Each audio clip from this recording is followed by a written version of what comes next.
Hi everyone, welcome to the playground. This is Alamico and this is my live reaction to the new Path of Exile expansion. So I'm gonna have the full one. Hi everyone, welcome to the playground. This is Alamico. Exactly how it is, and then we're gonna see about. But this is the live reaction, so let's enjoy and see what they bring us to us. What they bring us.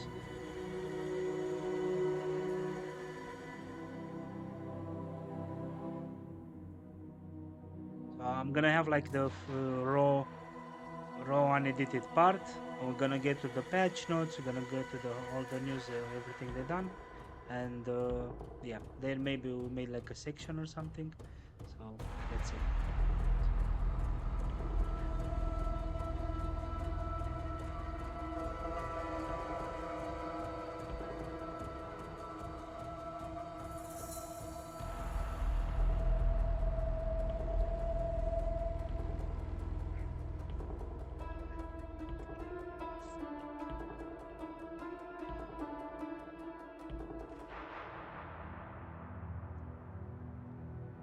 Fifteen seconds, boys. Let's go. Let's go.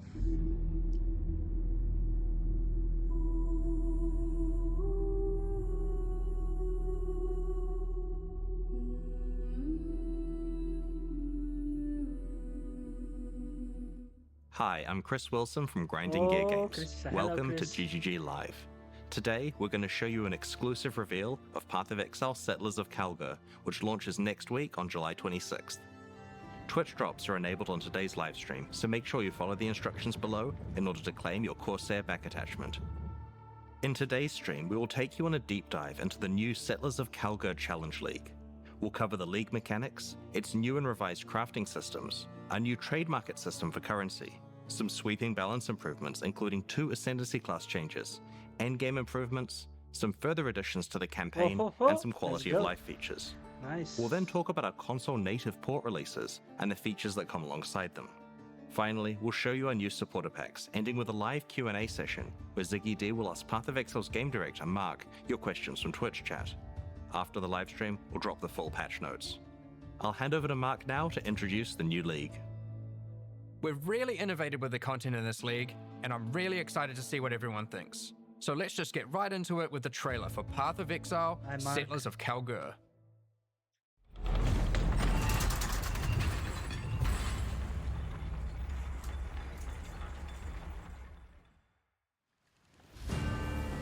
Wraeclast is a cursed land. You'd have to be mad to settle here. And yet, welcome to King's March! It's not much yet, but with your help, we can erect the greatest city Wraeclast has ever seen. We'll need resources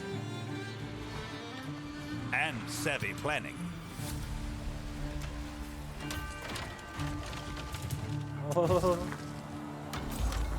Soon we'll attract settlers, craftsmen, fortune seekers, and of course, pirates.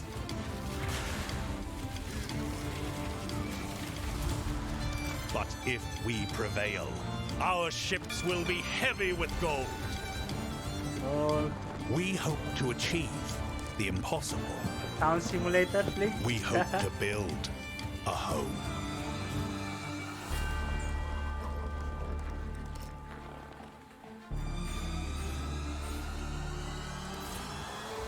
What?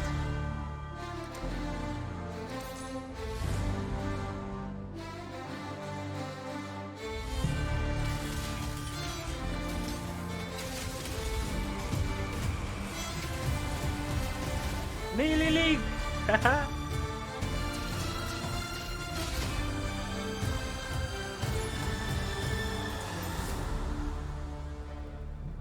Melee League. What? No way, bro.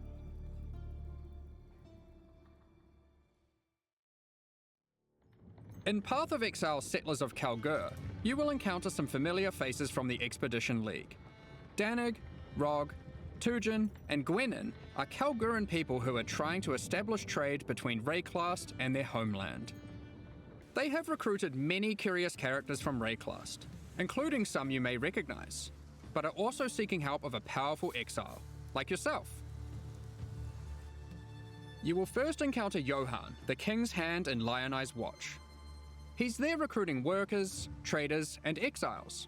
Johan, under the command of the King of Kalguur, has been sent here to build a new city called King's March, which intends to become the hub of commerce between Wraeclast and Kalguur. Soon, he will bring you to the planned site for King's March, which you'll notice has humble beginnings as just a tavern in a field. But with your help, it won't stay like this for long. It takes a lot to build a town. The Kalguurans will ask you to seek out resources that can be used to begin construction. On your adventures, you might find minerals such as crimson iron, which are veins of iron that have been overrun with corruption, spawning dangerous foes when you approach. Or perhaps orichalcum, which you will have to liberate from the demons worshipping it. Petrified amber attracts mindless, blighted enemies, while bismuth has a strong affinity to the elements and causes the area to become unstable. If you're lucky, you might find vericium, a material as valuable as it is dangerous, and guarded by very powerful foes. Once you defeat these monsters, the deposit will automatically be tagged for mining. But first, we need to get someone to do the hard labor. This is of course a trade expedition and nothing is free. Miners, along with other workers that the Kalguurans have hired, must be paid in cold hard gold, which you'll notice is now dropping throughout Wraeclast. You will have control about who gets hired into your enterprise.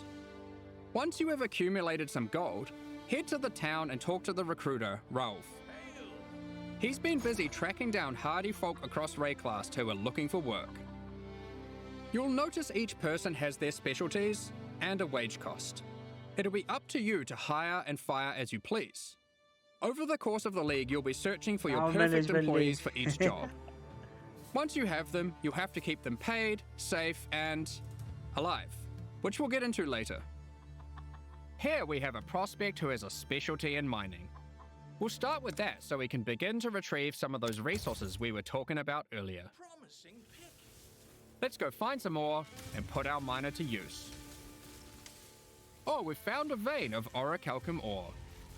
It's guarded by dangerous demons worshipping a strange shrine. The shrine buffs the demons, giving them power, but once you defeat them, you can seize that power for yourself. After that, we can tag the ore, and our mining specialist will get to work. Soon, we encounter a few more deposits, each with a different dangerous encounter. After you have tagged the mineral veins, your miners will get to work collecting resources in real time. They might take a while, but will continue whether you are logged in or not. The work can be sped up by hiring more or better miners, and by upgrading the mining station back in King's March to equip them with advanced pickaxes. Alright, some time has passed and our miners have been able to get the resources back to town. We've also managed to collect some more gold too. We can now upgrade the town and build new structures. There's plenty of options, we just need to decide where to start. I think we'll start with the tavern, the beating heart of King's March. It can be upgraded instantly to improve the recruiter's prospects, and you can find various important NPCs relaxing here. Next, we'll upgrade our mining station. You can upgrade this to improve the efficiency of your miners and allocate our newly hired workers to mining. You will eventually need a smelter, where you can send your ore to turn into more valuable bars. Then we have the disenchanter, where you can bring your magic, rare, or unique items to be added to a queue to be disenchanted over time. The items will be broken down into thaumaturgic dust, a new resource used for crafting and shipping. We'll get more into that later. And of course, a town needs food. You could invest in farming, where you can select crops to grow and harvest. But don't worry, you won't be manually watering anything. The wonders of delegation. With all these resources piling up, there will be excess that we can spend. Let's talk about rewards in Settlers of Kalguur. Eventually you can build a harbour, and establish shipping routes between a number of different Kalguuran and Karui ports for trade.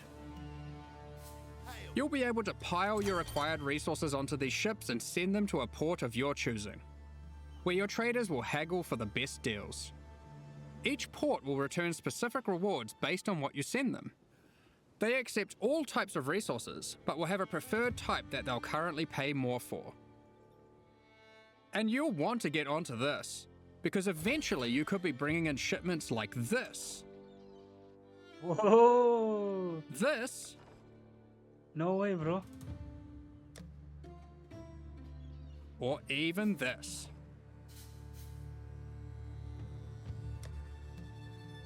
Oh, pretty nice. Today, we're going to trade with Kalguur. You'll notice that as we send more resources, this risk meter creeps up. Much like the dangers on the shores of Wraeclast, there are dangers out at sea. Monsters, pirates, environmental hazards. You'll want to try keep your shipment safe. You can do this by hiring workers that specialize in shipping. The more of them you add to the ship, the less risk there will be. Like this gentleman, who's famous for fending off even the most dangerous of pirates. Now let's get that shipment going, and we'll continue exploring Wraeclast while we wait for its return. This is the first Path of Exile League that experiments with true, real-time mechanics. You can send out shipments, go and have lunch, and come back to your rewards. Many mechanics in the League work this way, so you'll always have some ongoing project or outcome to look forward to. When your shipment has returned, or met its demise, you'll get notified, and at your leisure you can return to the town to collect your rewards.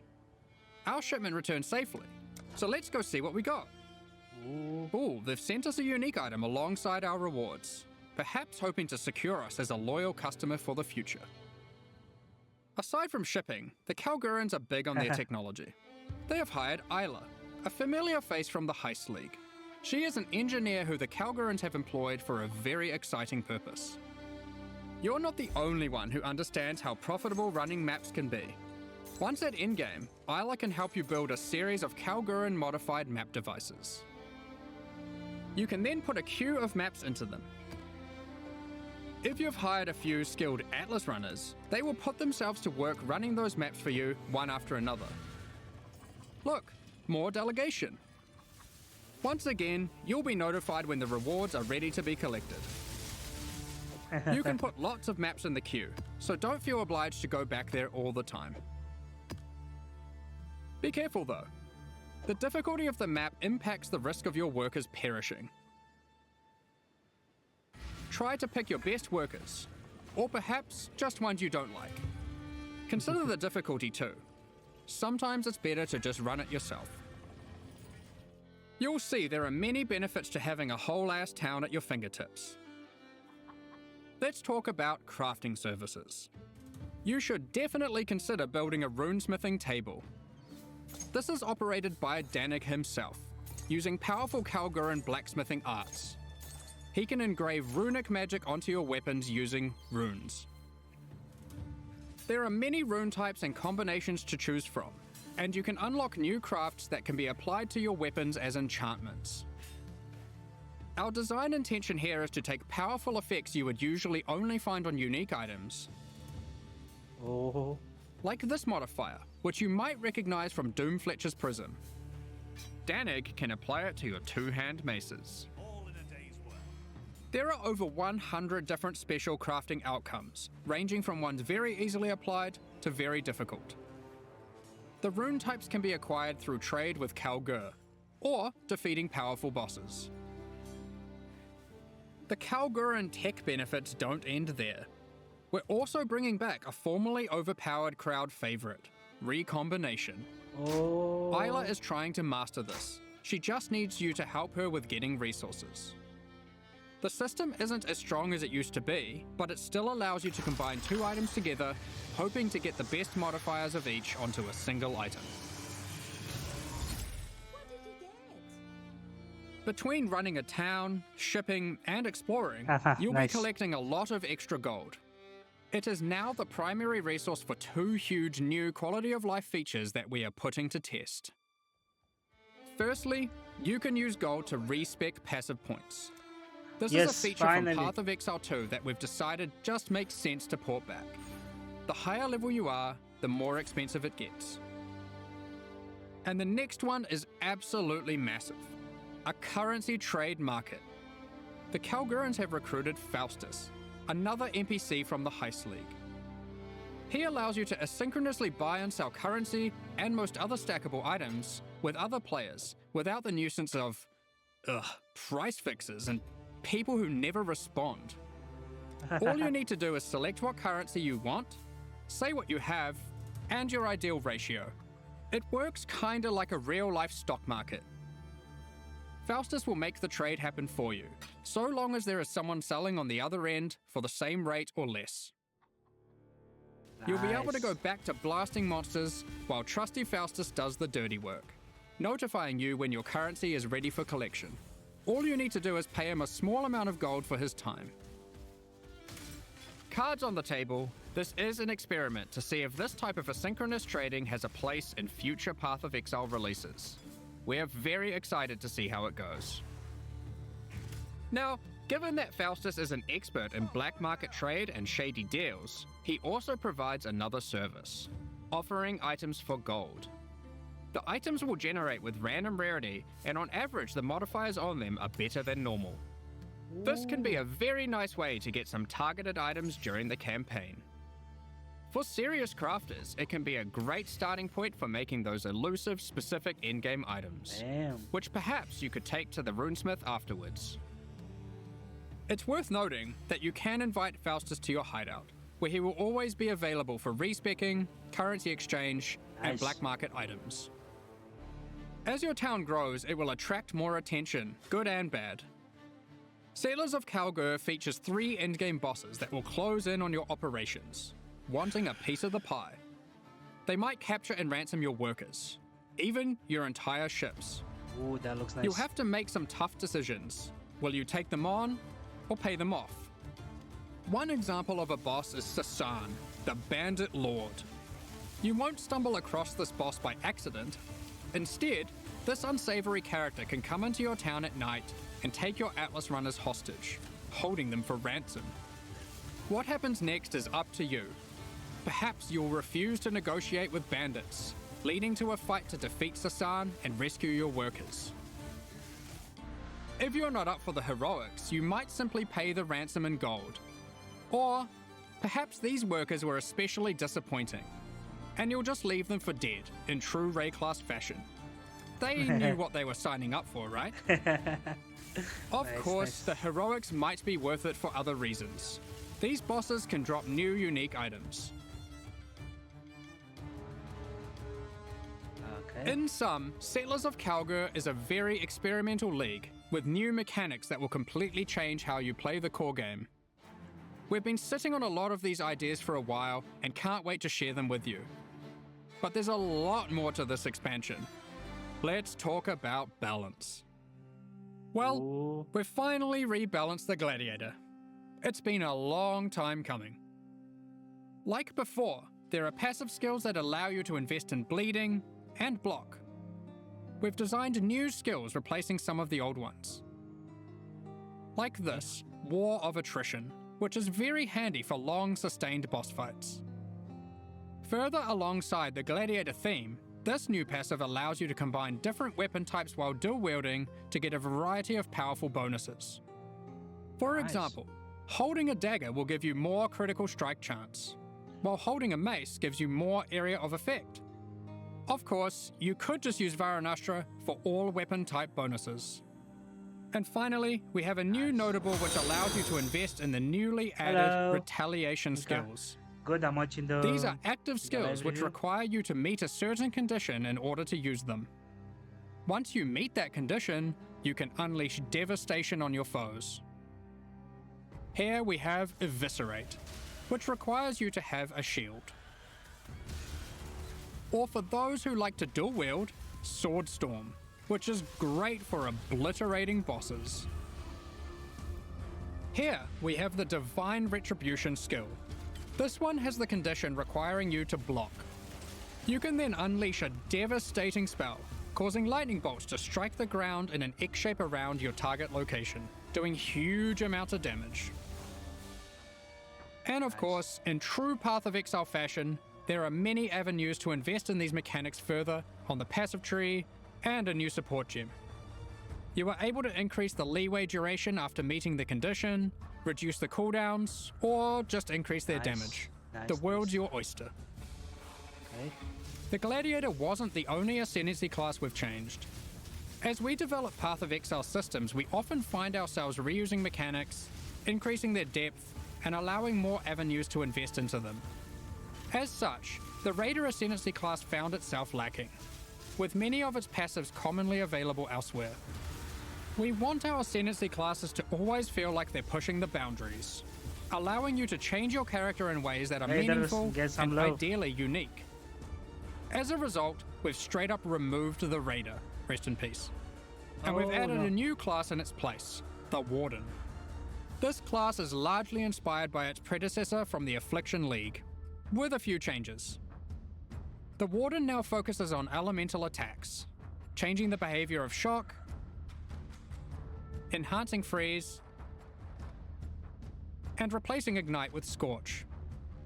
There's also a skill that allows you to go ballistic with your elemental damage, periodically. The class also grants Barkskin, which is a skill that can be used to mitigate physical damage from hits.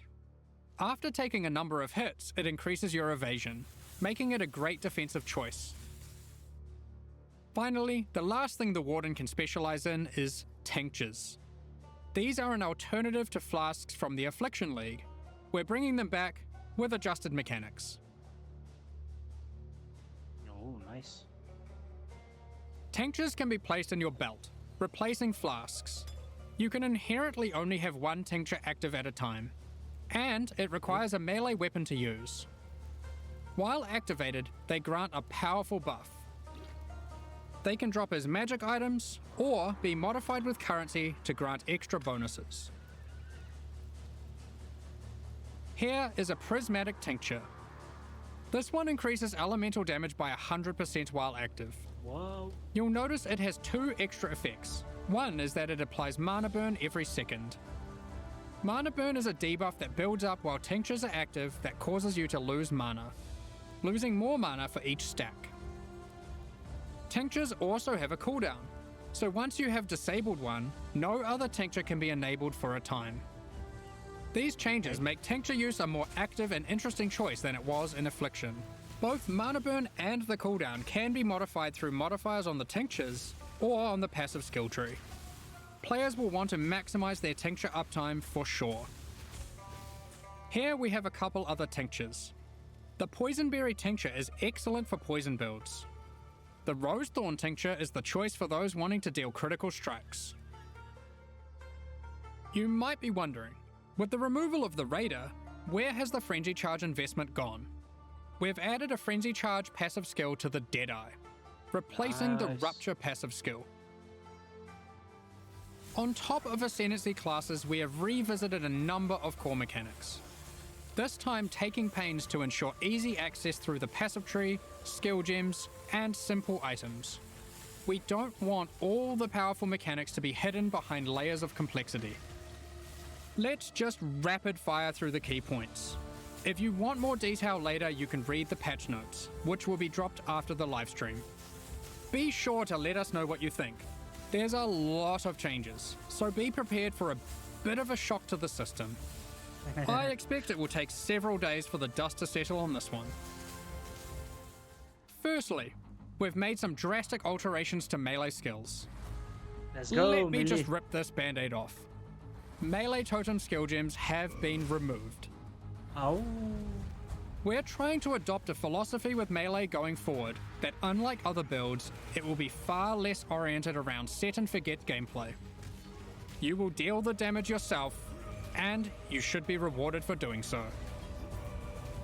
To compensate, we have buffed the damage on almost every single melee skill. As the majority of this damage growth comes from gem levels, we have also made them cost more mana as they level, but it's nothing like the mana costs on spells. Here are some examples of the damage and costs before and after. Heavy Strike has gone from dealing 313% attack damage at gem level 20 to a massive 552% attack damage. It's also worth noting it no longer knocks enemies back. Okay. And Sweep has gone from dealing 281% attack damage to now dealing 664% attack damage at gem level 20. Damn. These are just two examples, but the majority of melee skills are now dealing approximately 75% more damage at level 20. Of course, with melee comes close proximity combat, so you need some good defensive options. New base types with higher defensive values will now drop throughout the endgame. As you reach yellow, red, and purple maps, you can expect to find higher tier base types in each. For example, Val Regalia and Hubris Circlet are no longer the best in slot items for Energy Shield. There are new base types that surpass them.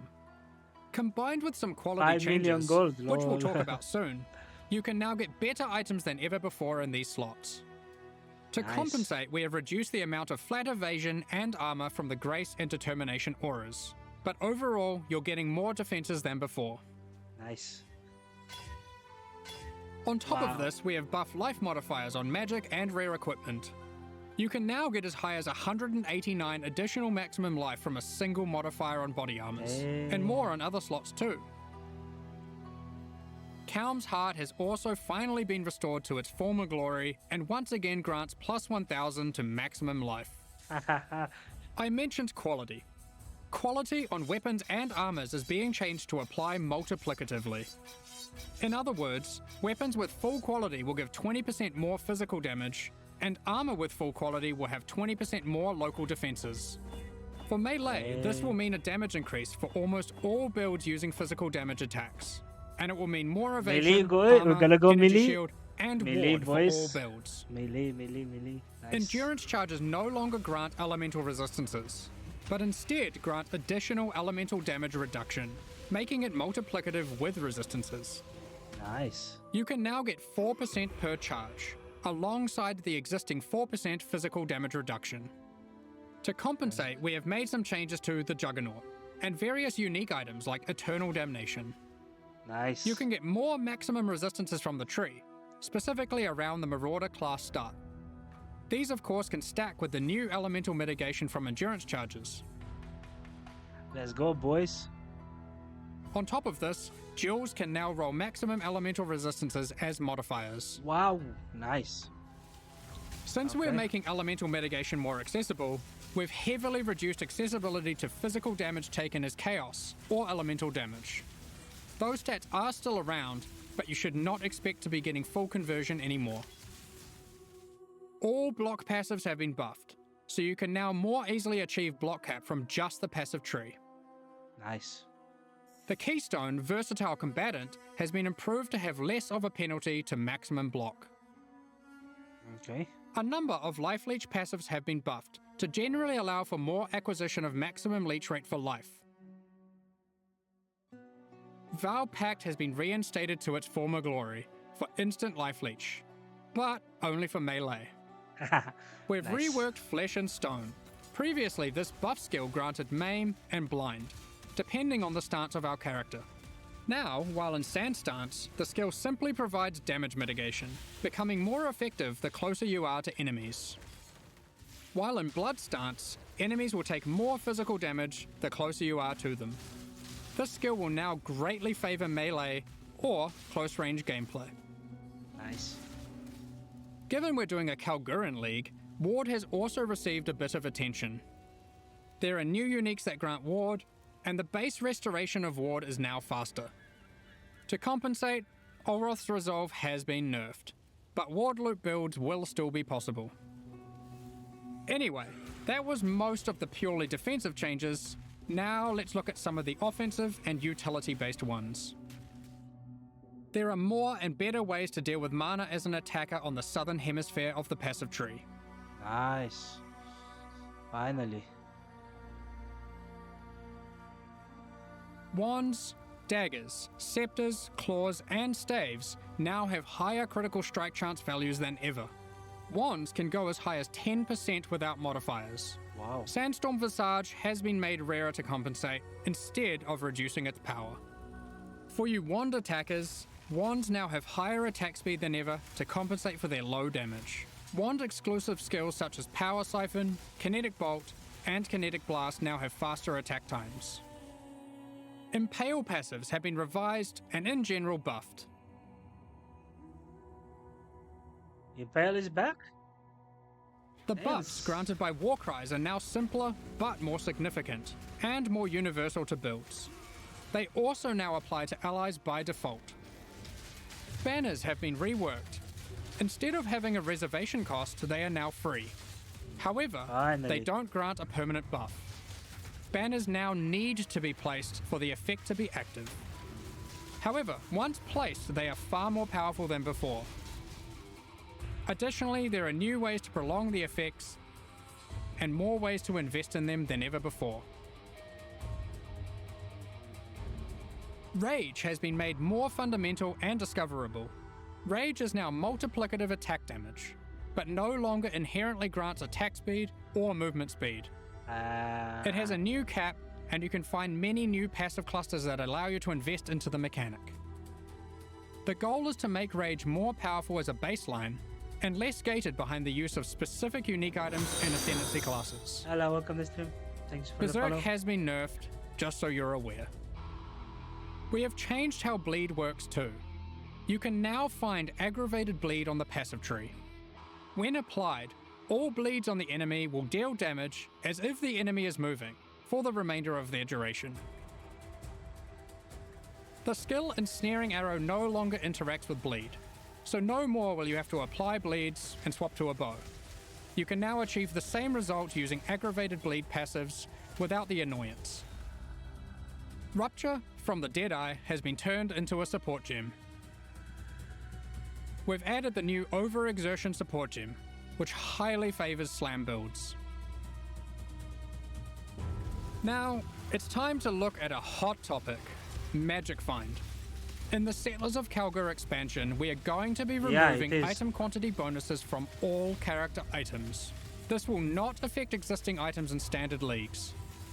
Magic Find is intended to be another axis on your gear you can scale once you have achieved the power you want.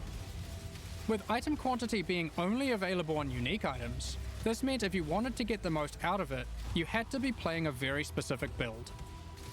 We still want people to be able to invest into Magic Find, but now only through item rarity. This can be obtained on a number of rare item slots, and by a much larger number of builds. What about Ventor's Gamble, you might ask? Here it is now. This is one of the biggest balance patches we've ever done. I can't promise that existing builds will all be safe. Even we aren't able to predict all the outcomes here, nor have we even gone into every single change, just the major ones. I don't know, man. Balance is hard. But the sheer number of new, viable options is exciting, especially for melee. And we're determined to drag the game in a better direction. Be sure to read the patch notes after this, it's going to be a ruckus. In 3.24, we overhauled the in-game experience by introducing a new tier of maps and reworking scarabs. We want to continue to improve these systems and introduce more exciting in-game content every league. 3.25 is no exception. Let's check out the myriad of changes coming in Settlers of Kalguur. First up, we are changing many scarabs. We won't go into too much detail here to avoid getting lost in the weeds, but here's a few new ones. Be sure to check out the patch notes after this for more detail. We've also added an additional map device slot, which will be unlocked upon completing your first 10-way Maven encounter. This simply allows for more combinations of scarabs in maps, resulting in more difficulty and more rewards. This is on top of the existing additional slot that can be unlocked by completing your first Tier 17 map. There are now 6 map device slots in total. You might have seen our teaser, where we revealed we'll be adding new special encounters to the endgame. One such encounter is the Nameless Seer, lurking in Tier 16 and 17 maps. This NPC will give you a selection of unique items, and you can pick one for free. In Tier 16 maps, he now has an additional feature, where you can scry a map. This allows you to swap the divination card drops of the current map with another map on your atlas. What? Just one caveat. You cannot have the same map be in multiple swaps at the same time. If you want to undo your choice, you can use a scouring orb on either map on your atlas. We've also made some updates to a couple of leagues. Nice. Blight has been updated with some atlas passive skill changes, Okay. and double anointed amulets can now drop in Blight Ravaged maps. Ooh.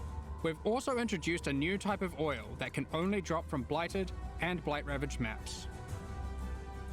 Ritual has also been updated.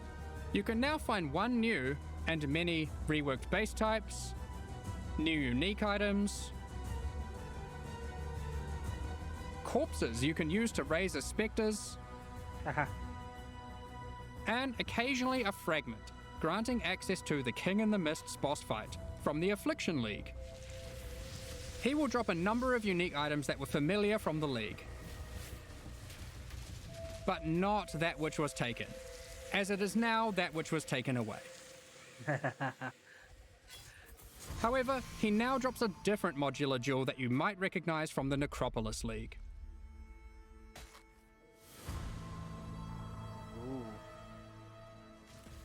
In Tier 16 and Tier 17 maps, you can now encounter the Wildwood, also from the Affliction League.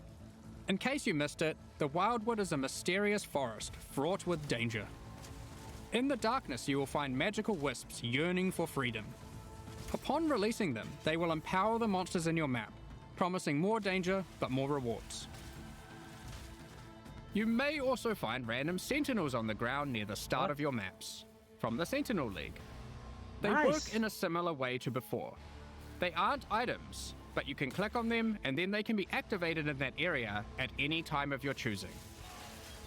Upon activation, they will buff monsters around you, increasing their difficulty and rewards. Nice. And here's one for those who like to live dangerously. You may occasionally find a reflective mist from the Kalandra League. It has two outcomes.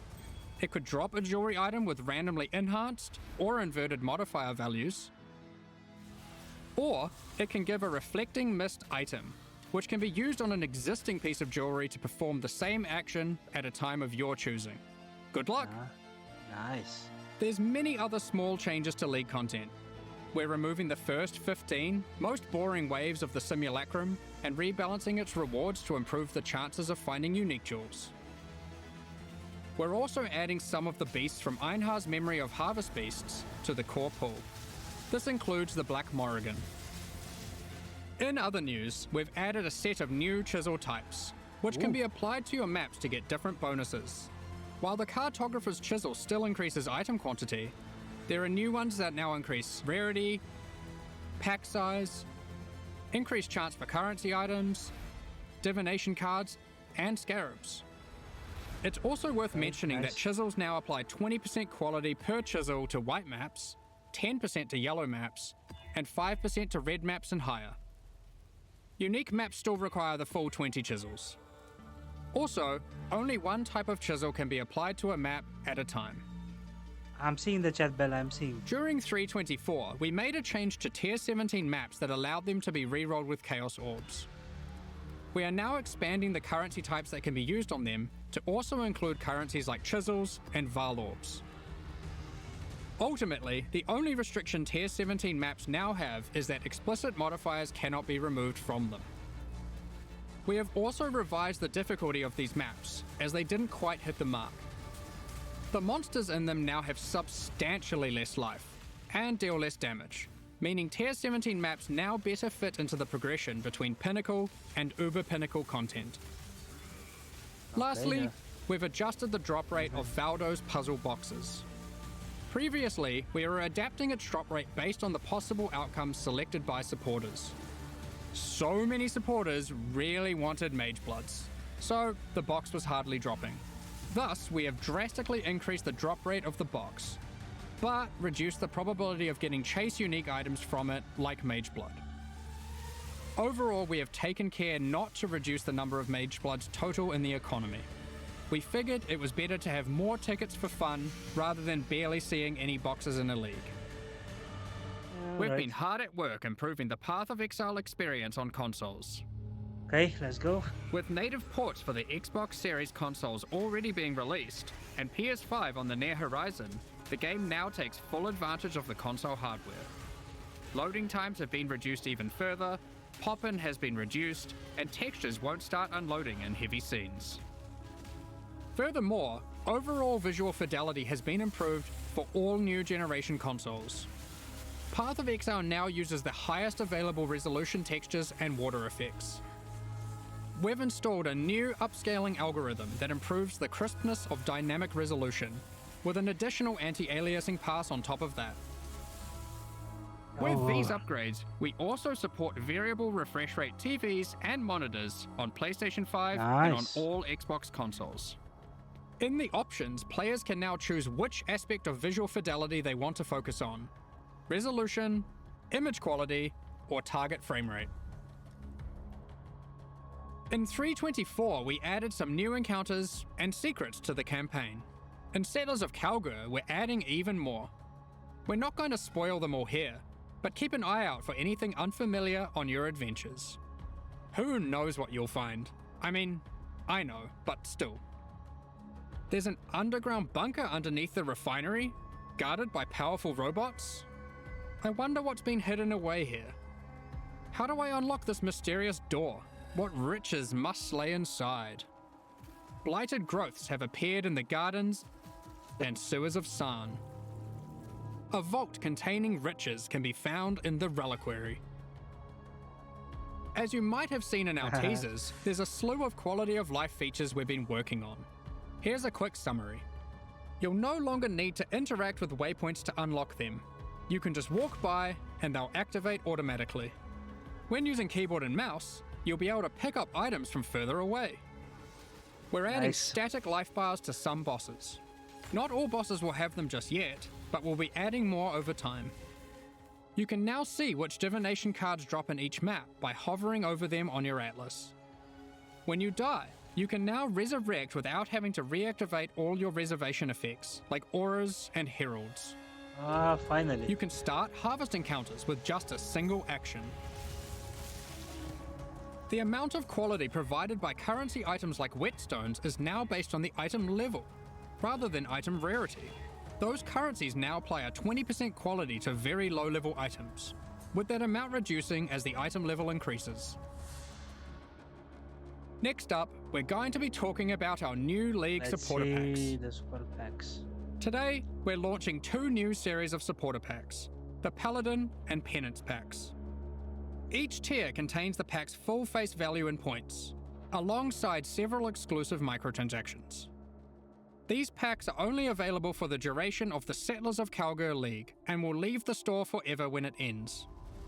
As always, the microtransactions in these packs are purely cosmetic, and do not affect your character's power or progression in any way.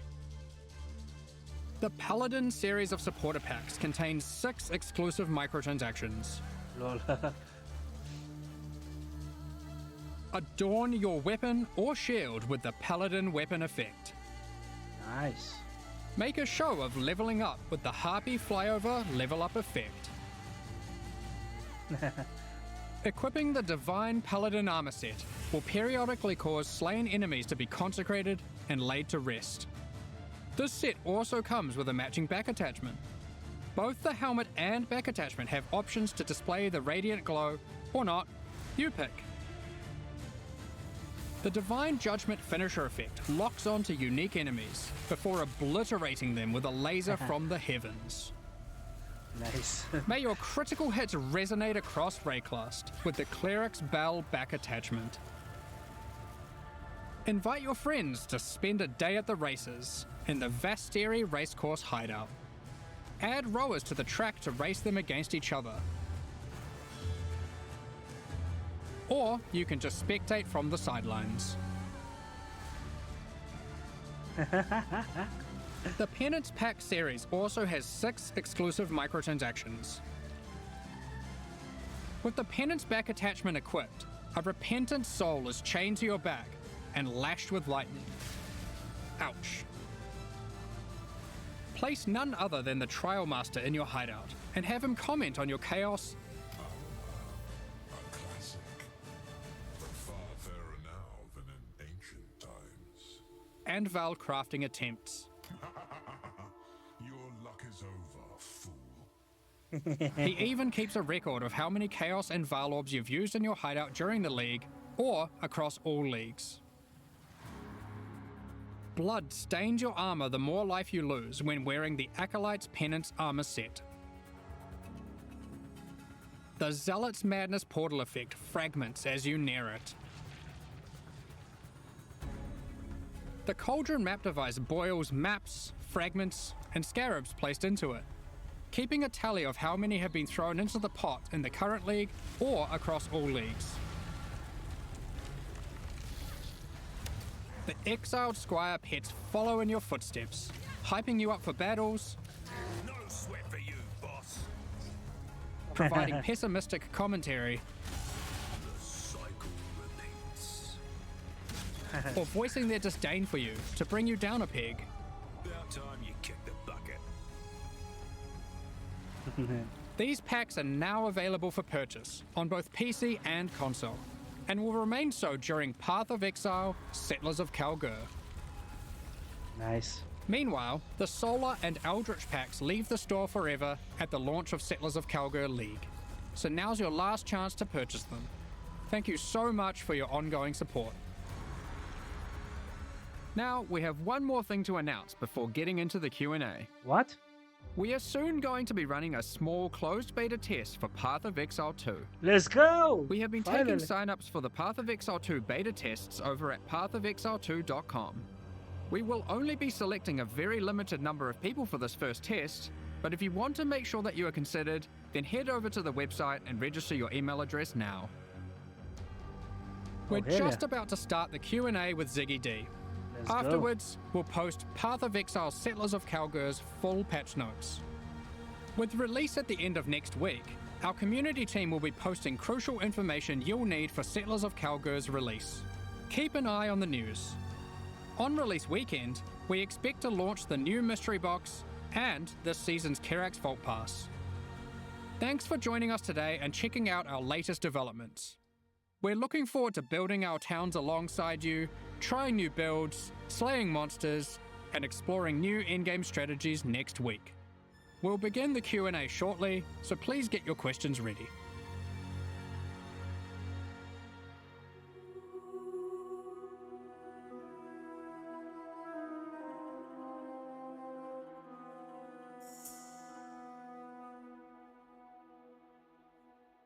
Damn, I miss that.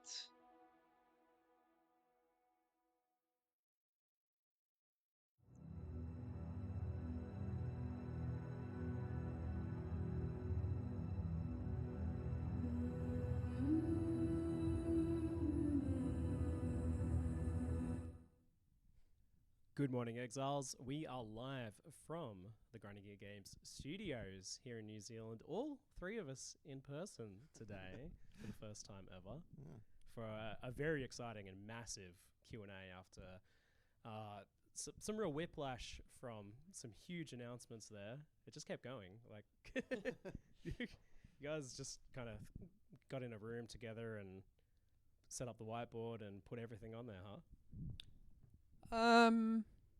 End of the day, really, it's we have this much time, we have this many people who can do what we do, and we just keep going till the end.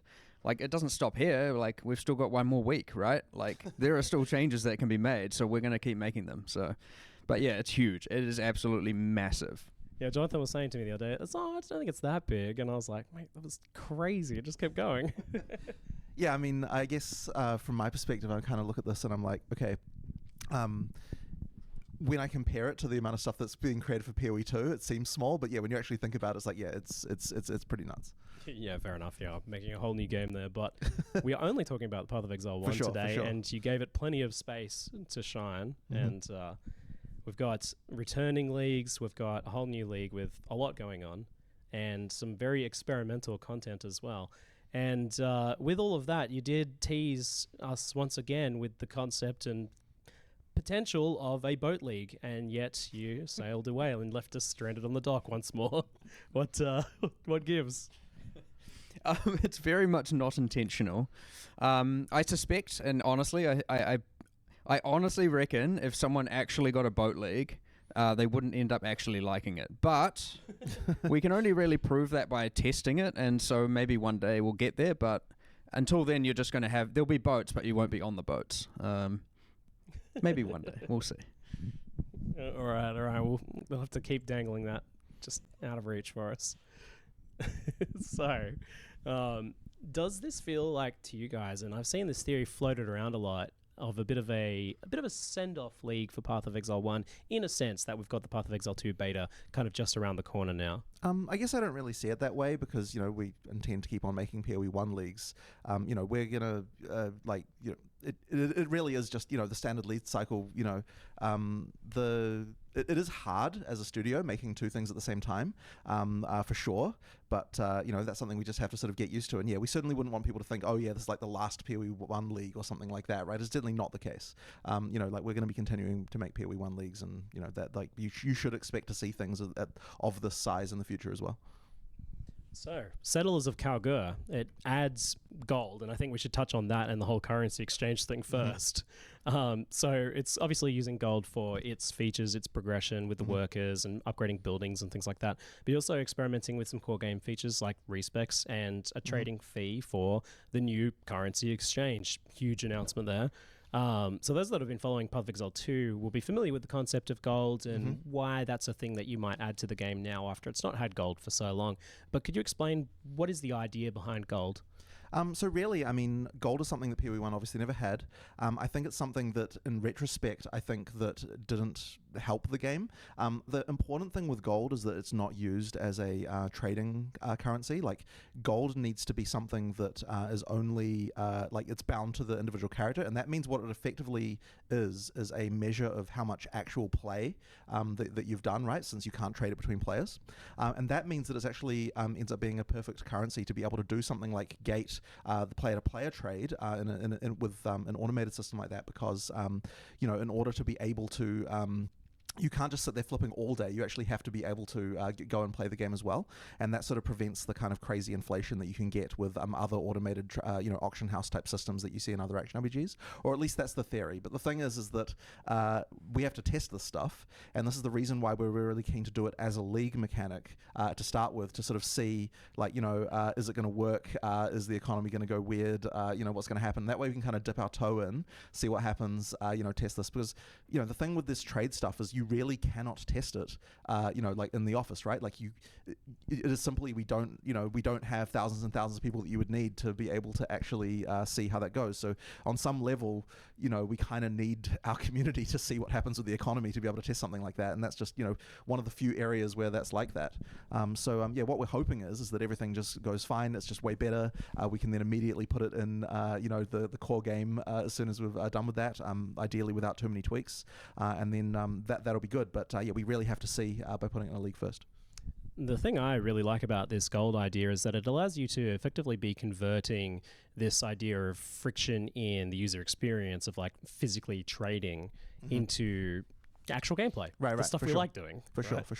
That really helps. And as I said, like this system, it'll be also really nice to be able to see how it works before we ship PoE 2 as well. It's really nice to to be able to do that. And we may be able to go further than this. The intention is to go further, and so this is effectively our first the first part. We'll see how it goes. I don't know if you know. There is also one thing about this, and just because it maybe wasn't clear, is that despite being in the league, gold is just dropping as items from killing everything in the game. You kill monsters, you play the game, you're getting gold.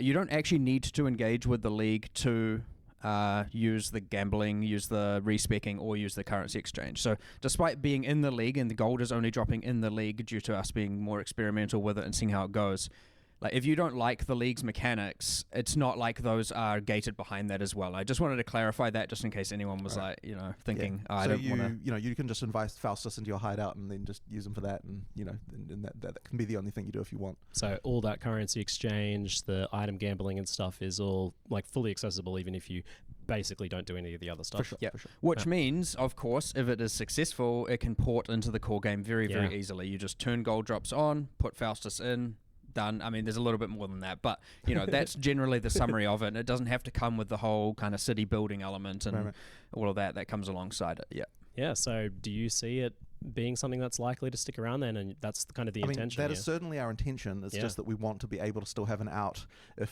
things go horribly wrong, or if we feel like we need to change some stuff. So it is certainly our intention to keep it in if we can. It's a nice little safety net at being part of the league for you then. Safety rip cord. Probabilities are high, and I suspect also no one's going to let us remove it, right? So let's be realistic here. It would have to go horrifically wrong for everyone to be like, okay, you were right, don't do this. Yeah. I can't imagine. So there's also this gambling thing with Faustus where you can buy these un-ID'd items, and actually looked pretty powerful from what I saw. Like the items it was producing were like those really well rolled rares. What's the idea behind the gold-based gambles? Why is that a part of it? Ultimately, it's a sink. You don't want gold to just be accumulated forever. But the awesome thing is that it's a way to target specific base types. And that's ultimately the luxury. So obviously when you're going through the campaign and you're looking for specific targeted gear upgrades, very, very useful for that.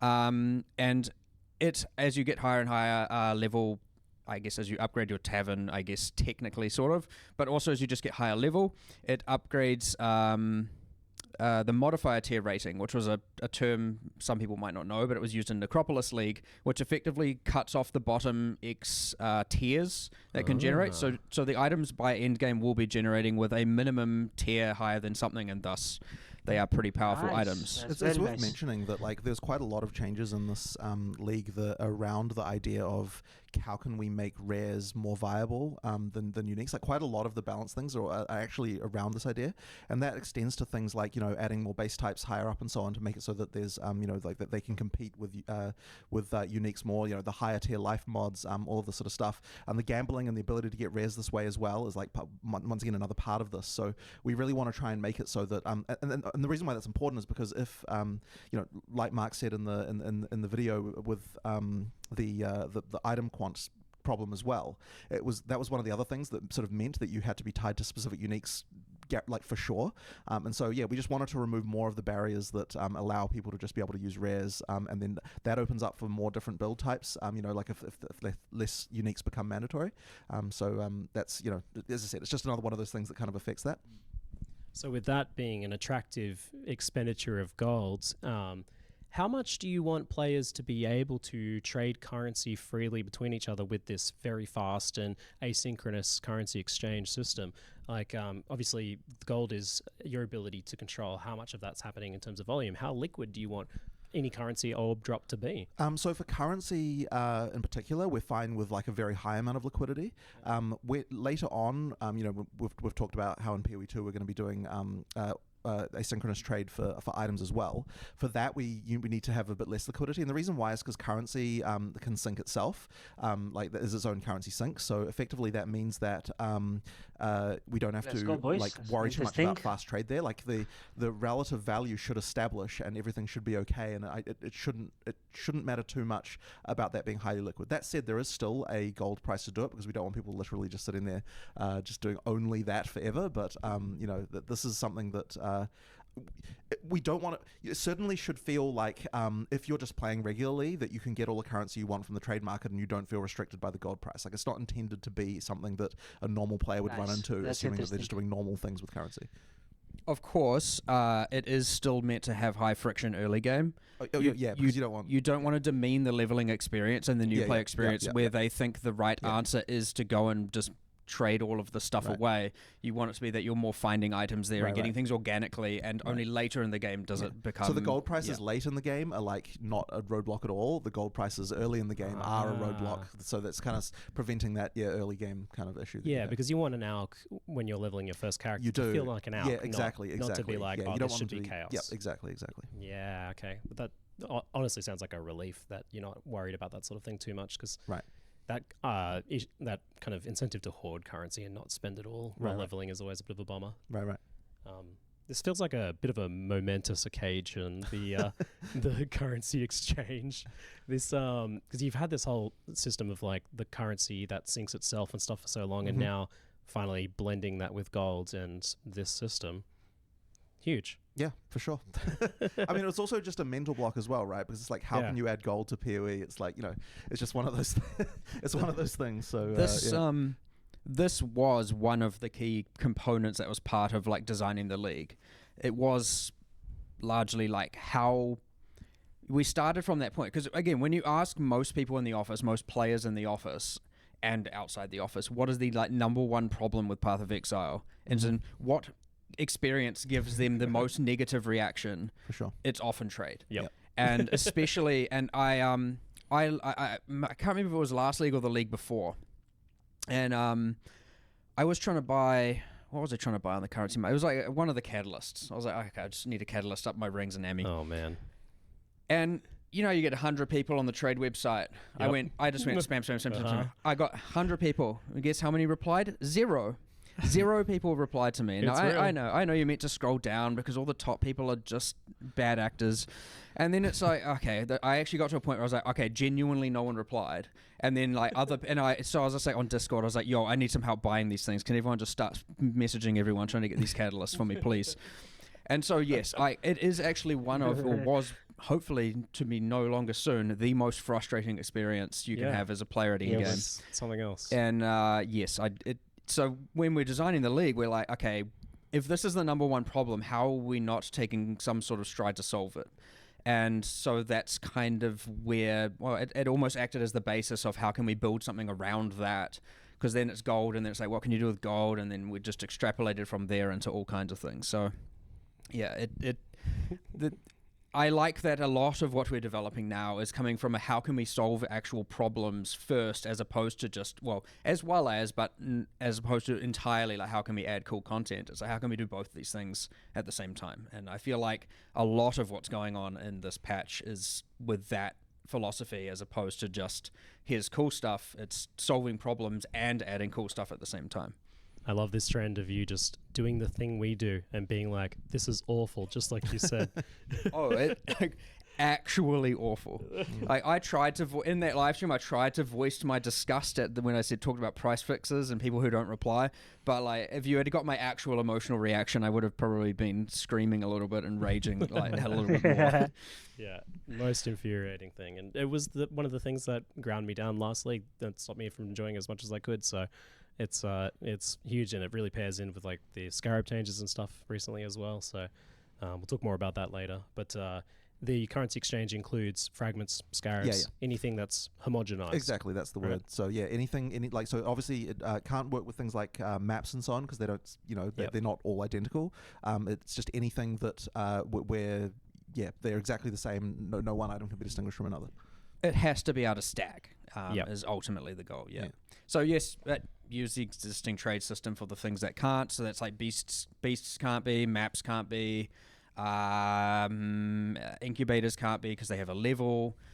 Things like that. They can't because they cannot guaranteed stack on a single thing. And it's not like you don't want to have a tab of incubators where it's got every incubator level 1, every incubator level 2, every incubator level 3, in this giant mega eternal list. So things like that you'll be trading using the existing way, and all stackables you'll trade hopefully using the new way. All right. But div cards? Yes, div cards are in there. Yep. Wow. Wow. Anything that is stackable, there's just so many of them. Nice. Congratulations. Anything that's stackable and has no other variable. Yep. Wow. And you were telling me that like it will list like the 13 most common trade pairs for each item, and so this is the thing, because with this trade system you can technically trade any item for any other item, because that's how PoE works.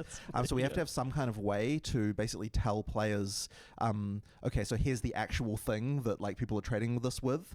So effectively, unless you're the first person ever to trade something, then it's going to say like, here's the most popular several things that people trade for the SOAR, trade for the Sin. It also shows you like the market price, obviously, for what's been going on, as well as okay, so we're getting into stock market terms here. But the first five price levels in the order book. So that's to say, you can see like what the how many things are available at a few different price levels, and that will allow you to to do your trade. So I suppose some people will be learning more about the stock market pretty soon. I guess we'll have I mean, some people are going to love that. Yeah, for sure. But one thing just to make sure people understand is like this is still player to player trade. Like you don't know who you're trading with, and like it will be instant if there's like liquidity in the market, but it is coming from someone else's actual stash. Yeah, it's a physical trade still. Yeah. So just that's worth being, because some people when they see the video, they're okay, it's just like you're trading with the system somehow, or there's some kind of like market thing with the system like determines a price or something. No, it's not that. You're actually buying off someone else. So any trade you do where you've got like I'm buying this, I'm selling this, someone else has entered a trade on the other end of I'm selling this, I'm buying that.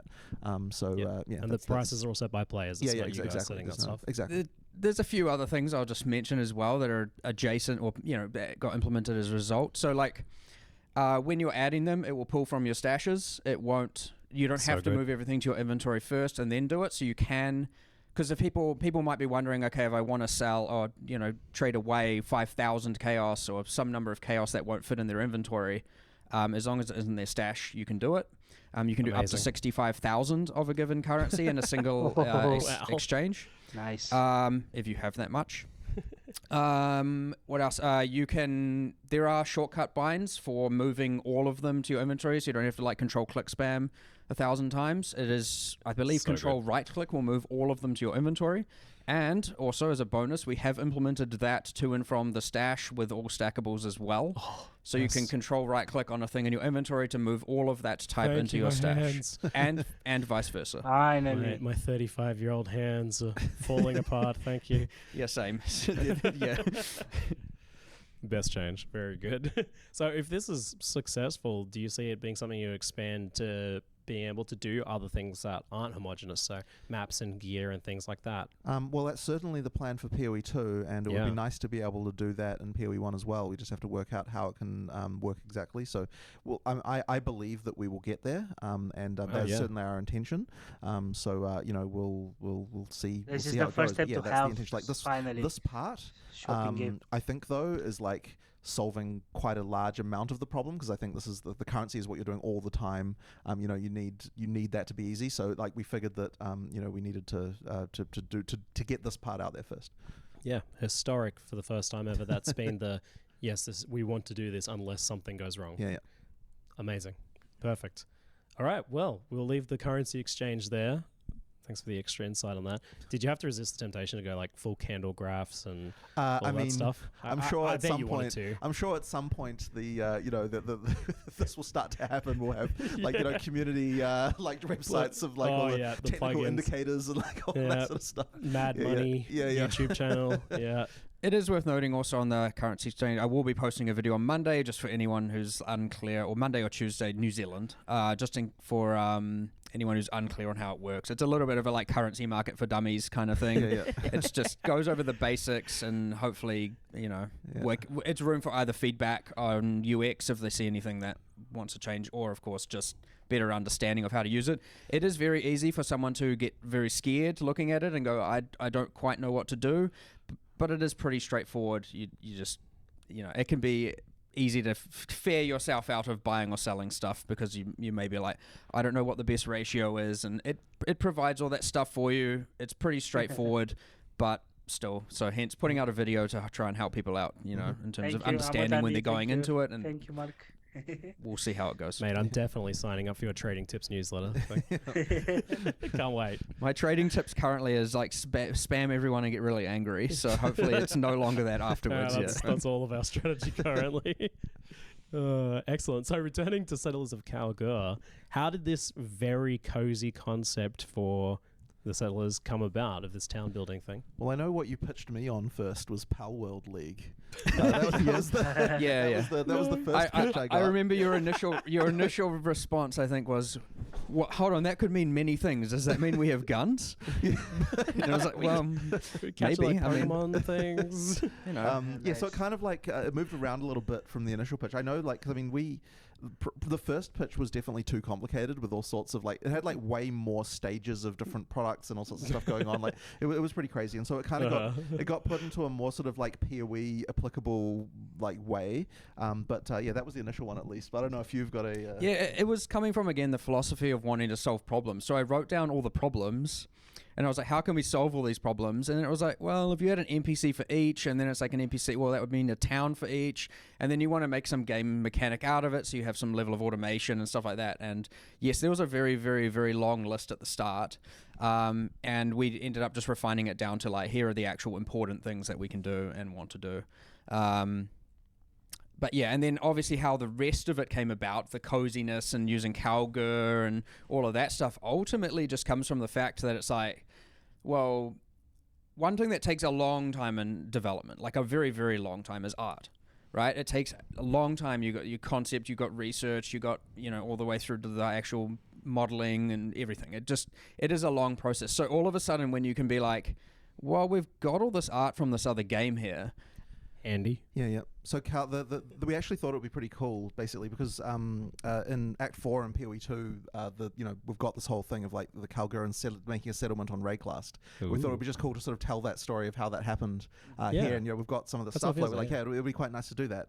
That's kind of ended up how that being. But the theme that we got there came after the initial concept of we want to make some kind of settlement town thing, and we're like, okay, what can we do with that? And then we realized, hey, like we've already got this sort of storyline we've got going on here in PoE 2, might as well connect it up and kind of have like an interesting thing there. It definitely feels like increasing the scope of the world a little bit, because this is a distant civilization 1,500 kilometers away. I saw on the map, and those are people who have not been involved in the storyline of PoE 1. So this is a new expansion there, world-wise. I mean, they always sort of technically existed. Like there was lore written for that when we did the previous expansion with them, Expedition. But like in PoE 2 we kind of expanded on that because we had that location and everything, and so we that just meant that we've got the stuff, and I think it adds a little bit to the flavor to have to do that sort of stuff. But yeah, it is very, very rare for us to go to talk about or go outside of Wraeclast ever. Yeah, there's presumably a whole world out there, but we've not really heard too much about it. Right? Well, it's not just like here's a planet of water with this like tiny little island, right? Like the Star Wars planets, So all just one thing. What we're saying is Boat League is possible. It's not like it's just land everywhere. Confirmed. Damn, that was a good. I could have used that as an excuse for no Boat League, was to have it. There's aside from this little bit of water, there's just land. The rest of it, Yeah, you've already dropped the ball on that one. There's a few boats already. Damn it, there's lots of water. All right. Yeah.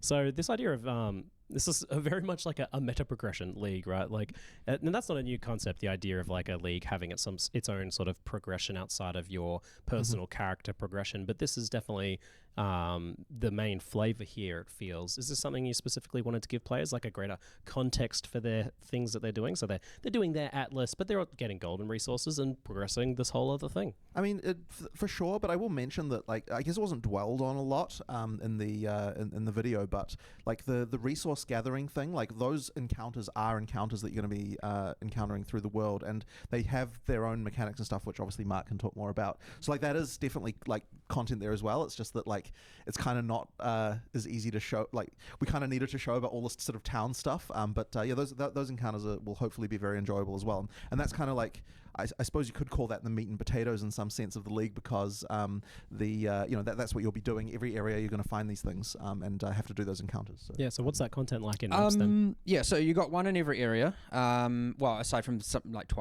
Tidal Island and some of that stuff, you got one in every area minimum. So it's 1 to 2, and there are 5 different outcomes.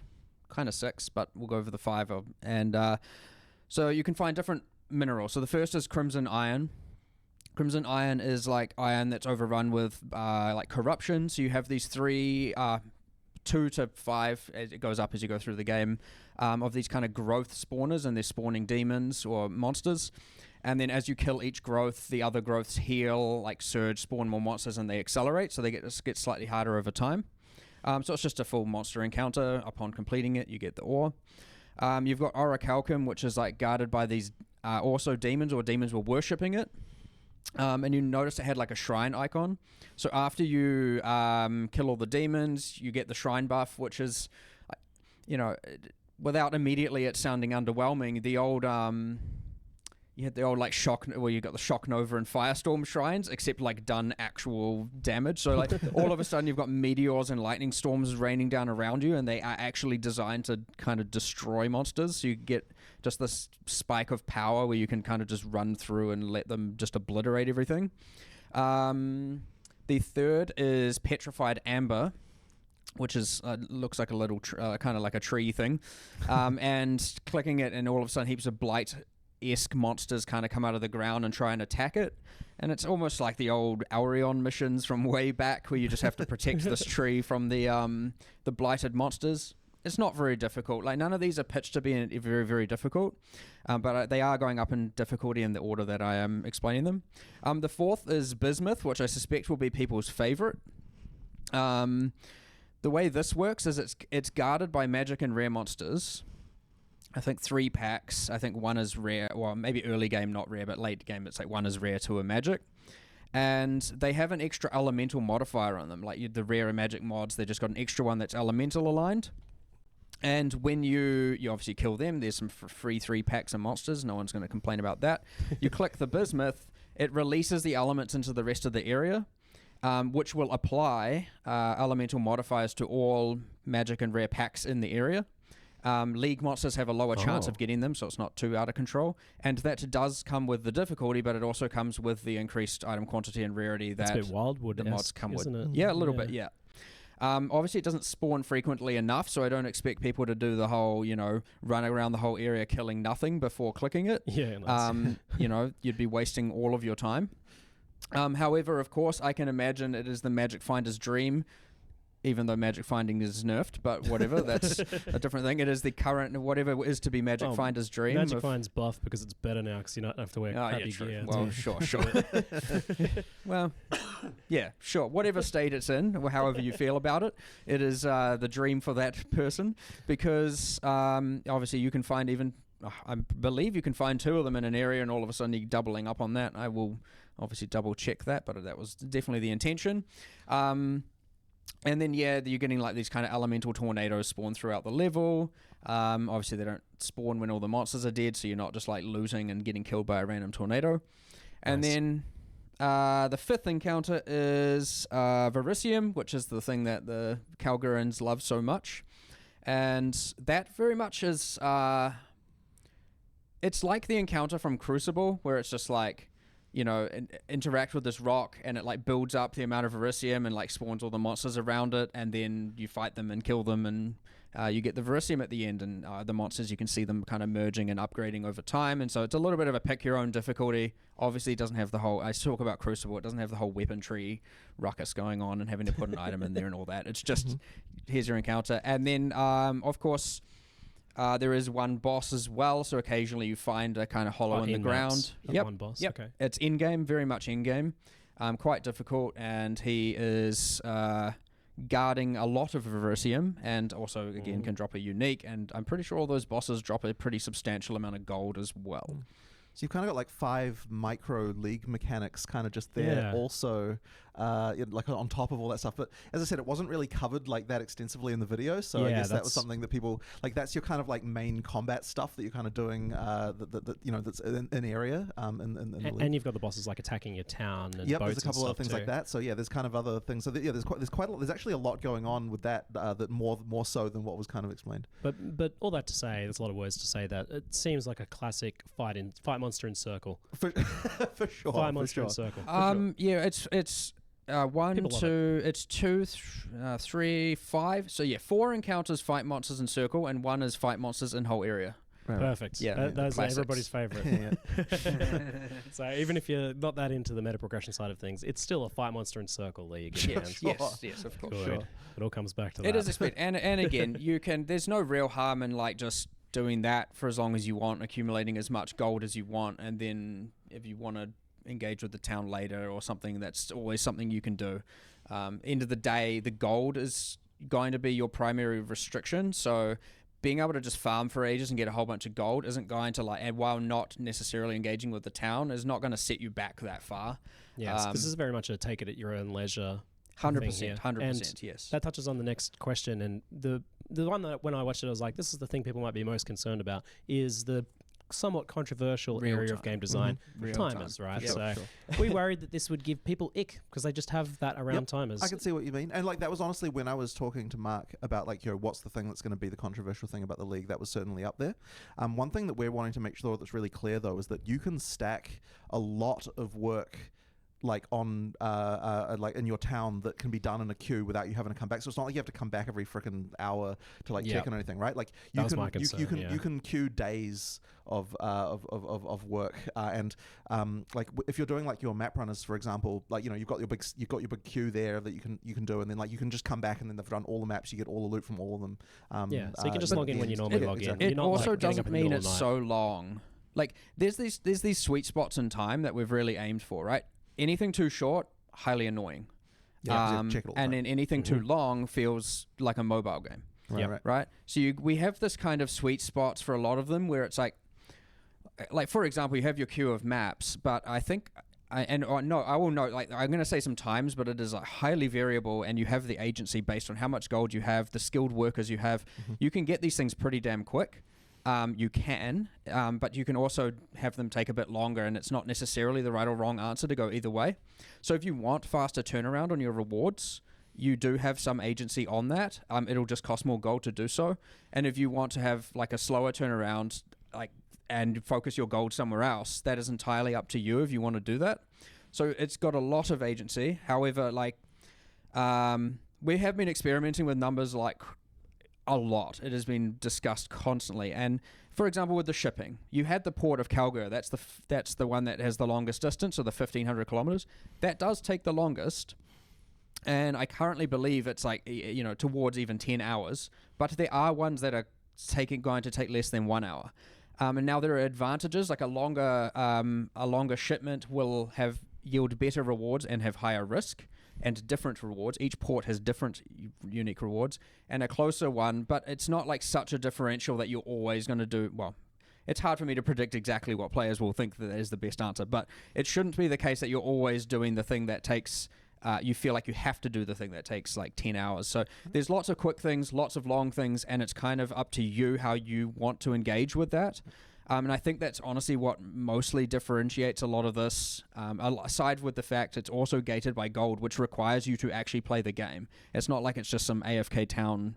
At the end of the day, you have to be playing in order to actually achieve this, killing monsters, looting loot. So there's heaps of stuff there, but we have aimed for that exact sweet spot such that if you are playing, it's not highly annoying, and also not like I never get my rewards. Like it's going to be pretty bad if you're like, I'm level let's say you're in Act 1 and you unlock your shipping and you send your shipping and you're like, okay, I'm not going to get that back till I'm level 80. The ritual problem. That's just terrible, right? So yes, there are very quick turnarounds as well. For things like that, and then there are longer turnarounds when you're willing to spend that time to do so. And noting there are 3 ships, you could send one to a far port and then one to a close port, so you can get some ships turning around with high frequency and another turning around with a longer frequency.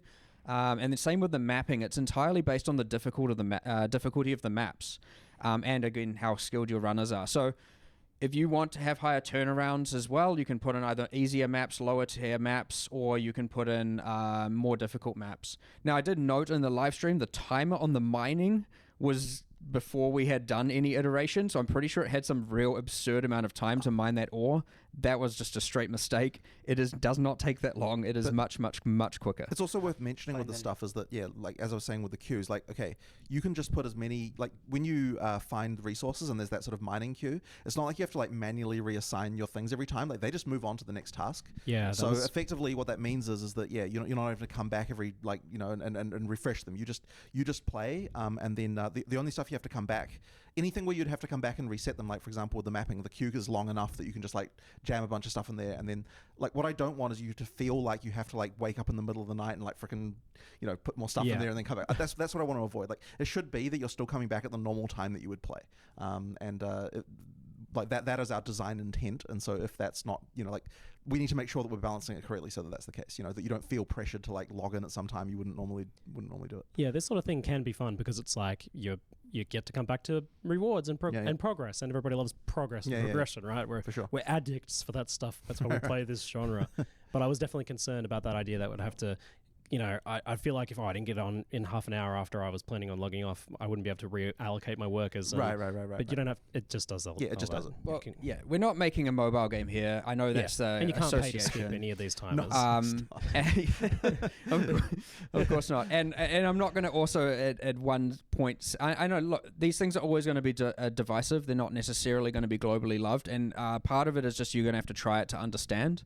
That the concept of a timer is scary to start with. But I'm also, on the other hand, not going to sit here about complaining about the cold currency thing and then also implement something that, on the other hand, I'm going to have equal levels of frustration with myself as a player. Surprisingly, but you want to play this after all, don't you? 100. Of course, I want to play it. I'm never going to make a game I don't want to play. So yeah, my hope is, but of course that assumes we get it right. The good thing is we're very, very fast to react to this stuff. So if the timers are tilted one way or another, we have so many levers we can adjust to rebalance.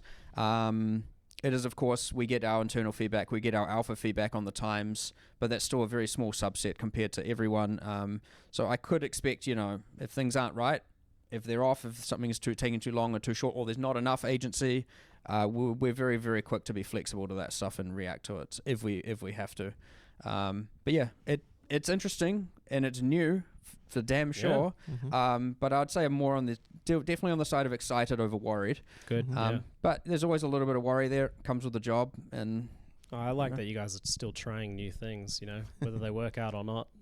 100%. A large part of what we always try and do is push the boundary, right? Like just doing the safe thing over and over and over again can make things feel quite stale. So we definitely want to take risks and see where they go and see how they evolve, and because ultimately I believe that makes the best game possible for sure.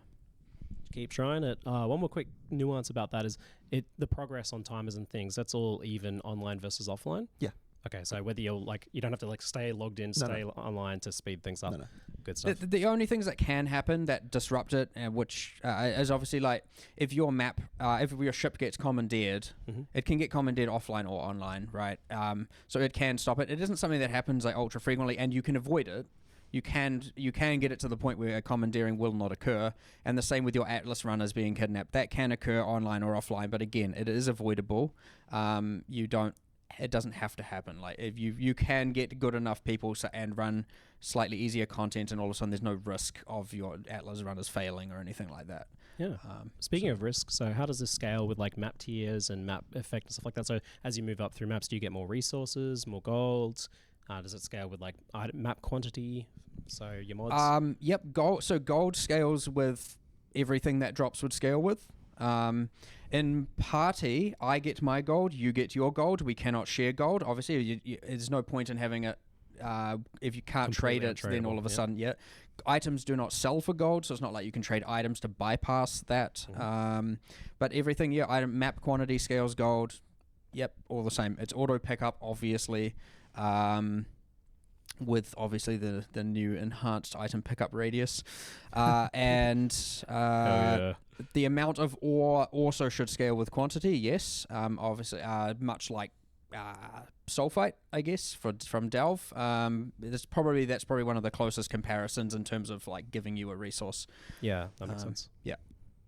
So it seemed like mostly gold was used to upgrade the buildings and things like that in your town, and that sort of progress is mostly through that. So the resources are all for this shipping, to get this risk-reward system, to get currency and gear and stuff like that. And the multiple pages of currency thing, that looked a bit crazy. Is that for real? How much work is getting 3 pages of Chaos Orbs and Divines and stuff? Well, that's that agency I'm talking about as well, where a long trip should yield a lot of loot.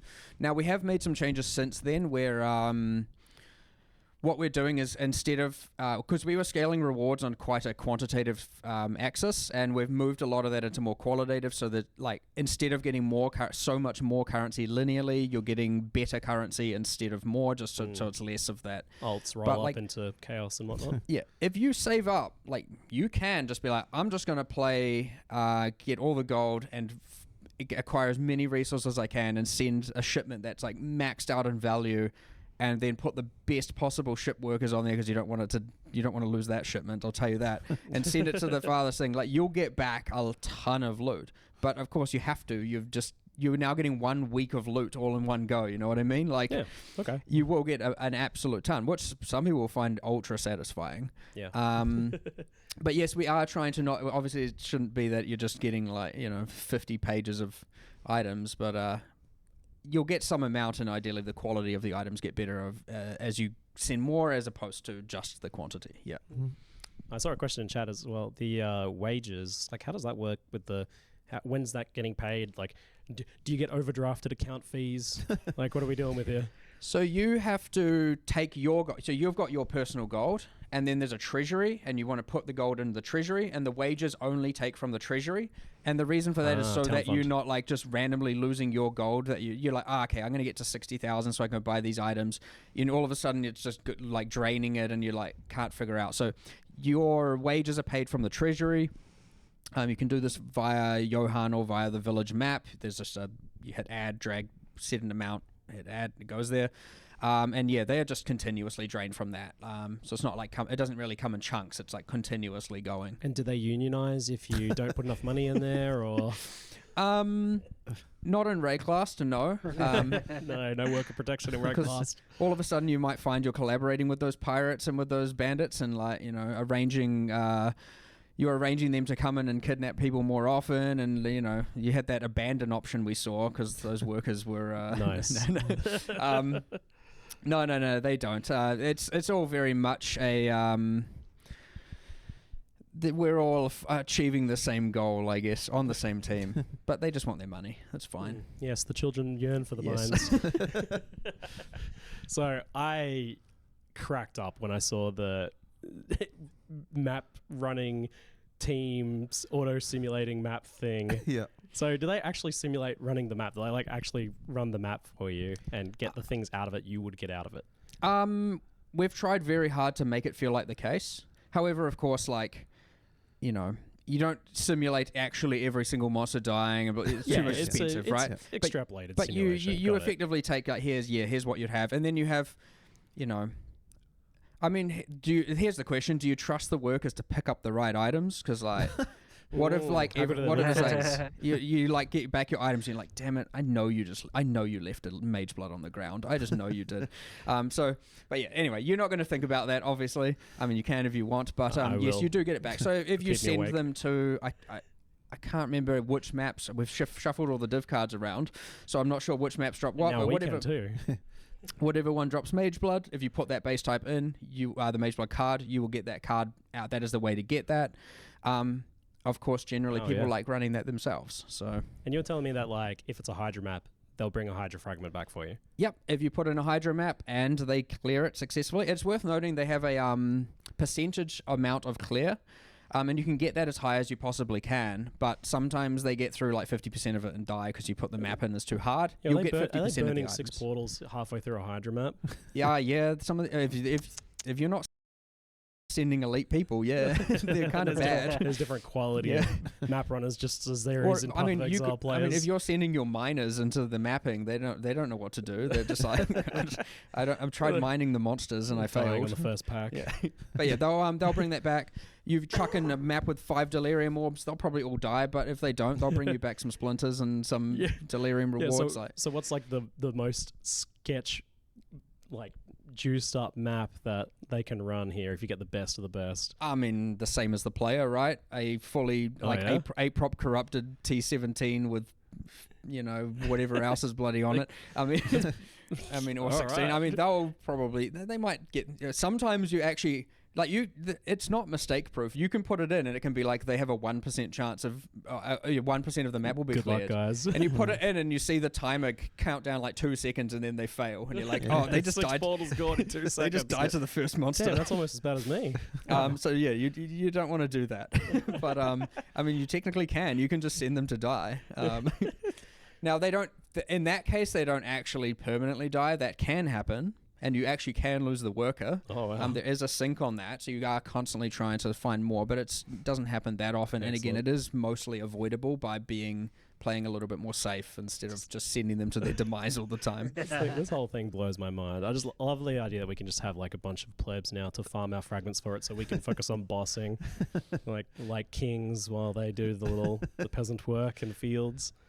Crazy. How did you like resist the temptation to not go super hard on this and like let us gear them and make parties and change their loot filters? Well, and you know, builds? like early on, there was all sorts of stuff like that we were talking about. Like, you know, it was like we were going like full mercenary system with all sorts of stuff for a while, but it was too much and it was too complicated. So you know, we decided not to in the end. But yeah, like the whole auto running maps thing was certainly something we were very keen on very early in the league. So you know, this massive expansion. Yeah. This is actually the downscoped version.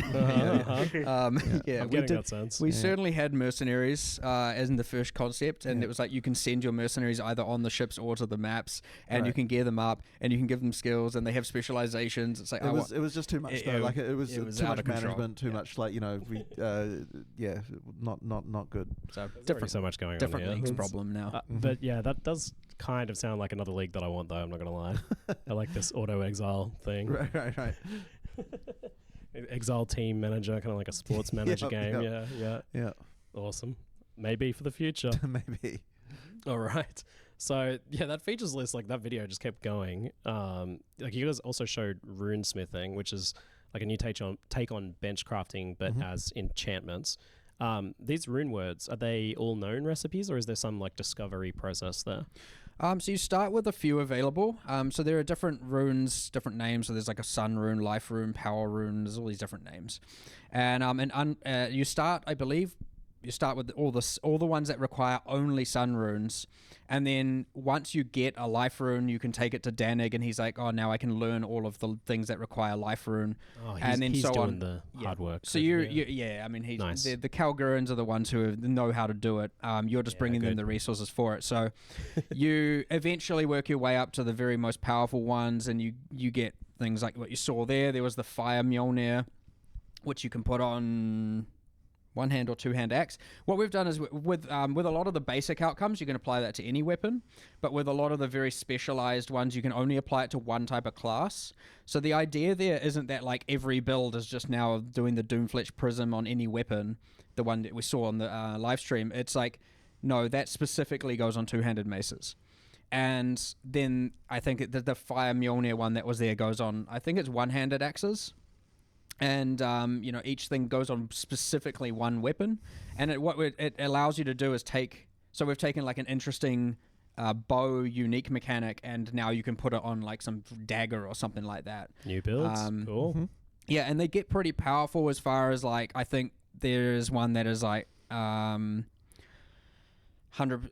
you can 100% reduce duration of like soul gain prevention for socketed gems on daggers, and like there's reckon every 20 seconds or something you get haunted by a different torment spirit, and I think there's like a rotating shrine buff one, so it's like every X seconds you're getting a new shrine buff on you, and not a lesser shrine, by the way, and sometimes including divine shrine as well. So you can just be like, I'm just going to sit here until I'm immortal, and then I'll do the boss. 17 mapping strategy. But those all require the highest tier rune, which we expect to be very, very expensive. So are these something that you can trade, the runes, between players? Yeah, 100%. 100%. Yeah. Yes, they all come, primarily all come from shipping, which you can do pretty early in the game, but I suspect late game. And then they are considered a like additional bonus from shipping, where it's like, if you trade to the Kalgurans, they'll send you that back, and the more you send them, the more runes they'll send you, because they're like, thanks for doing business with us. Yeah, do you know what they're sending you back when you send them a shipment, or is it kind of just like... No, we've intentionally been quite vague with that, just so people can figure it out. Now, it isn't... There's some determinism, and then some that's just influenced. So, like, I can say, for example, generally crops are giving you back currency, and there's some general influence, but we want people to figure that out and experiment and make up their mind as to what they think is the best combinations to send certain to different locations, ports. certain resources are going to give certain rewards back that players can learn. And there are bonuses on the port, so like I think in the numbers there it's set 100. So at any given time, it's like they'll pay double for wheat, or I'll pay, and then once you fill that order, so after you've sent 10,000 wheat, they might be like, all right, now we're going to pay triple for the next 500 vericium you send us, and stuff like that. So you are changing your shipments to different ports based on those bonuses. And then, like, for example, the item for disenchanting, just a random slight pivot here, but the item you get from disenchanting, the thaumaturgic dust, that is a multiplier on your shipment value. So whatever you send, you then send dust. So if you send some amount of dust, it'll just double your shipment value. And so that one, so it's almost like a meta reward mechanic in that regard. And that's from grinding up your gear in the gear grinder thing. That's also another feature that was in there. Mm-hmm. And yep, you get a lot more dust for destroy. So just to add some value to some 1 Chaos T0 uniques, disenchant them because they will give you the most. They will give you the most. So dust. rarity is the key there. So generally it's like better items give you more. So 6 mods, higher 10 modifiers, and then rarity higher. You guys like adding sneaky new item sinks, don't you? Like that, yeah. Trying to get those 1C items to 2C. For sure. I mean, it just it turns garbage items into good items is the idea, or into more dust. tickets at good items. Well, yeah, but the point being, the dust is the ticket at better items. You know? Yeah. Gotcha. Awesome. So another thing, recombination returns from Sentinel. It was mentioned that it's not going to be as strong as it was. It was obviously one of the strongest crafting mechanics we had outside of maybe Necropolis and that. In what ways is it weaker now? There's 2 things that have mostly changed about it. One is, and not that I can even specifically remember exactly how it all worked, but there was all this like chance to mutate stuff that was going on with it. That's all gone. It combines the items and that's what it does. The items together. So is there like the unique extra mechanic like modifiers that can randomly appear? Is that gone? No, those are gone. All right. And so it is just merged 2 items together. The other thing that I like about doing it this way, as opposed to having it gated behind a currency item, is that you can actually engage with it earlier in the game. Now, I know that's going to be pretty unorthodox for most existing players, but it's still something you can choose to now engage with because the gold cost is based on the item level of the item input, and so you can have it be very, very cheap early and more expensive later. And so it just opens it up to more players instead of just being this thing that you're only ever going to use on the best of the best of the best. Fun, yeah, that's good. I like that scalability that you can use it early. Mm-hmm.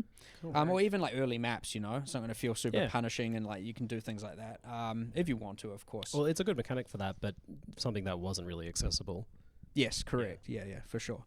But yeah, and I know Sentinel was added. They don't drop recombinators now because it's done through this mean. So despite Sentinel being just there, a thing that you can randomly find in maps to get more loot, just more juicing. Gameplay. Yeah, and you've done a bit of that too. So in addition to the new campaign stuff, making the campaign more interesting, just with this random little encounters, you've got more stuff just appearing in maps as well. So Wildwood and Sentinel as well. Yep. Why not? Yeah, why not, eh? More juice. Love it. It's fun. I like the idea of just the random encounters. Like, they're not on the Atlas tree right now. That doesn't mean they never will be. But I like the fact that there's a handful of things that are just randomly spawning. And so you're doing your rotation, and that throws a little bit of a spanner in the works, and only in a positive element, right? It's not like it takes anything away. Especially for things like that are effectively just, this will give you more loot and currency and stuff. So like Wildwood and Sentinel, they're just about like giving you a big boost to Magic Find. So you might not necessarily want those to be something that players can have active all of the time, but rather as like a cool bonus that randomly appears to make your map spicy. That is the other benefit, because it is random and not something that you can just have guaranteed. It's not whopping your play. They can be stronger. Yeah. They can be more impactful as a result. Yeah. Oh, yeah. Otherwise, they have to match the exact power of every other league thing you can invest into onto the Atlas tree. Cool. Mm-hmm. So there was the mention of those like 3 bosses that can disrupt your shipping and all that sort of stuff. When they take something hostage, is just talking about like this gameplay. What is that gameplay like? Are you going into like random fights, or is it always a boss fight that you're going into when you're? It's always a boss fight. Yep. Your Atlas runners will always be taken by the Bandit Lord. Your shipment will always be commandeered by the Admiral, whatever his name is, I forgot. Internal name by Pirate Boss. They get named and I don't remember them all the time. And then the one you find in the world is always the same one as well. And then you pretty much just go, it'll notify you, and then you go back to the town, to King's March, and the NPC will just be like, here's a portal, go there, kill this person, or don't. If you don't want to. Like if you feel like you're going to fail, you shouldn't go and do it, right? And you can bring your party members, but you can only enter it once. Like once you die, you cannot re-enter. So one shot only. Okay, let's take a little bit of a turn now, looking backwards at Necropolis and reflecting on some of the changes that happened in it. First, the overall endgame overhaul, such as the removal of sextants and the massive scarab rework. How do you just feel about that overall, both of you first? How that went, the endgame overhaul? I do think overall good, but it's very easy for that to get, looked at from a perspective of a few things that are bad and then looking at it badly. Like there are certainly some things that were imperfect, and we are making some measures to change that.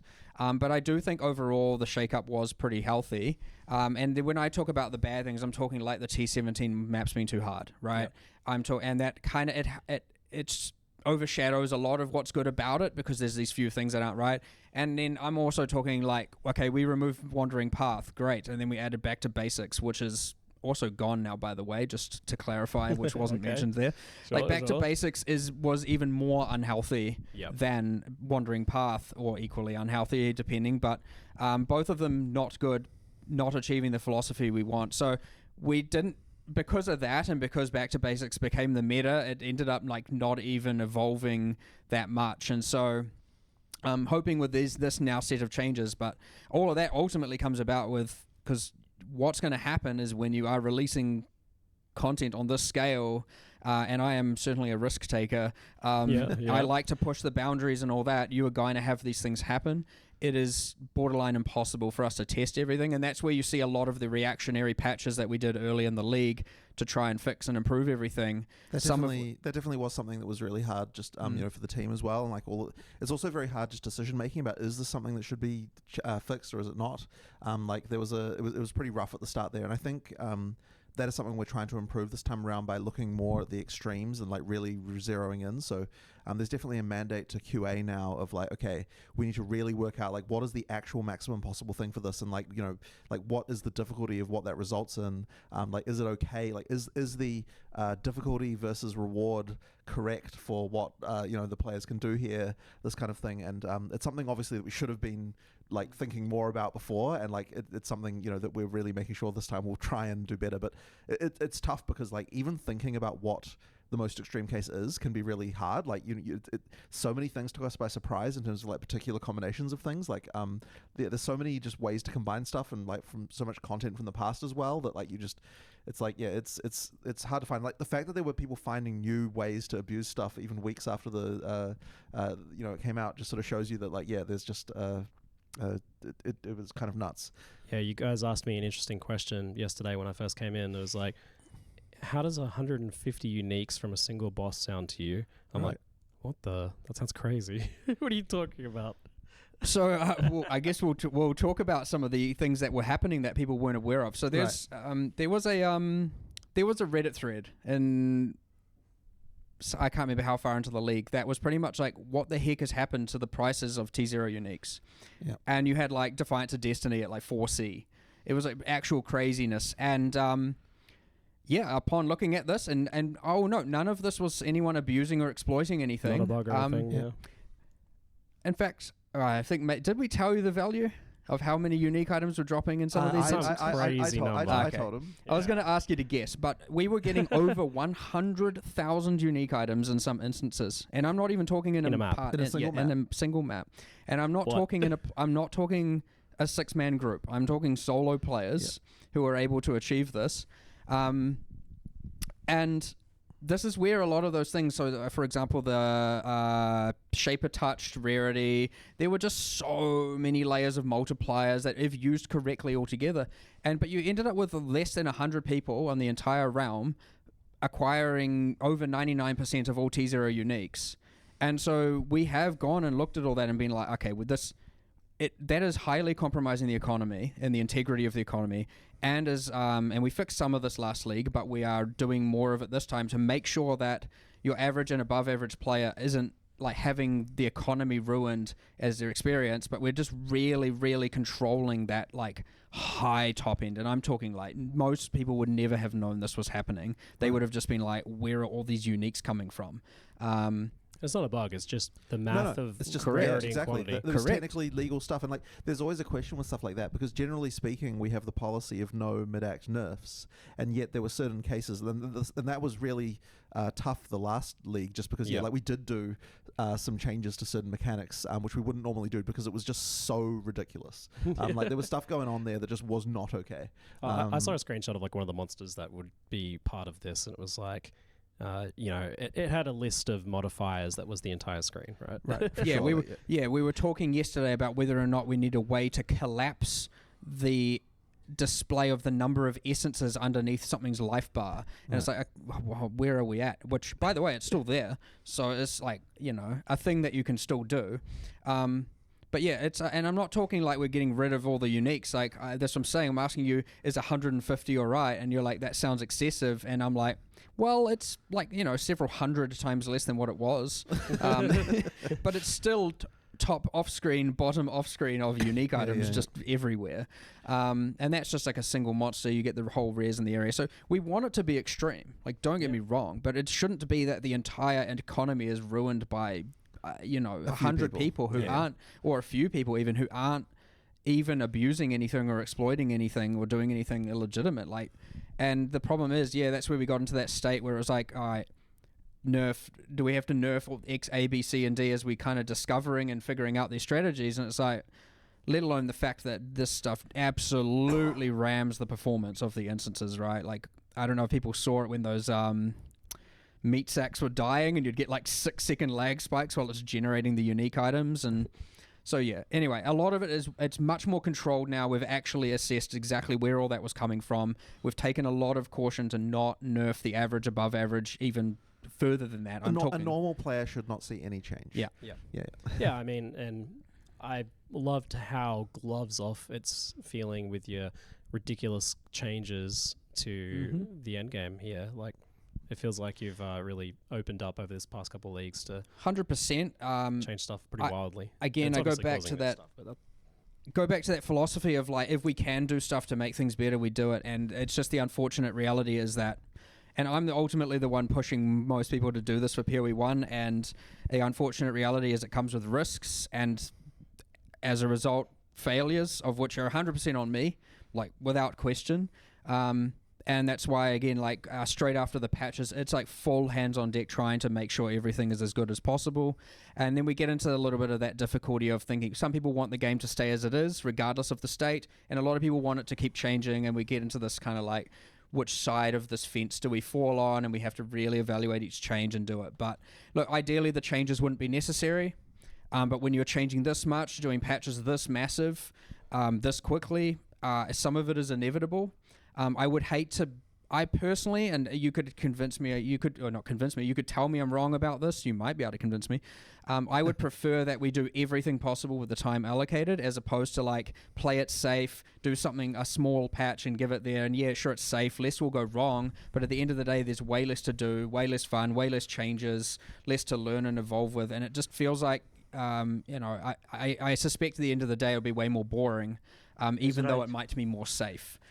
So again, it's possible that I'm gone too far one direction, and we have pulled back a little bit here on some of that safety. But like, I never want to get to the point where we're releasing something flat and stale just because it's safe. I want to always be making sure that we're doing everything to make things as fun and exciting and the best as possible for everyone, including myself when I play the game. Well, these updates have felt way more energetic. It's I think it's refreshing, I think, for a lot of us who've been playing for 10 years at this point. Right. It's pretty cool stuff. So on the tier 17 maps, they were intended to be like a gateway to Uber bosses, but they ended up being harder and more restrictive than that actual content, and we had Uber boss viable builds, really struggling with that actual content. So how are you kind of changing things with that, or are you happy with it, where that's at? I mean, the ultimate numerical change to T17 monsters is that they have it's approximately 55% less life, so they have less than half the life they had before and 30% less damage,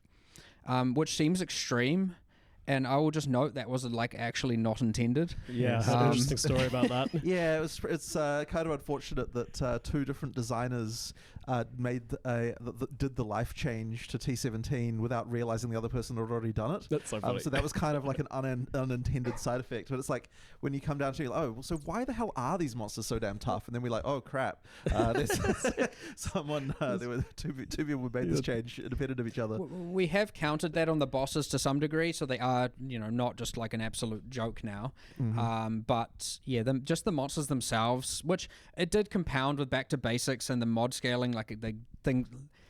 Once you have like 400% increased area of effect on the monsters, it's kind of like, okay, this is like getting a little, on the bosses I should say, it's like this is getting a little bit out of hand. Like, how can I dodge this mechanic that is larger than the arena? You could argue they're signing themselves up for it, but then it's like you want that for the rest of the map, which then means the bosses are pretty much like impossible.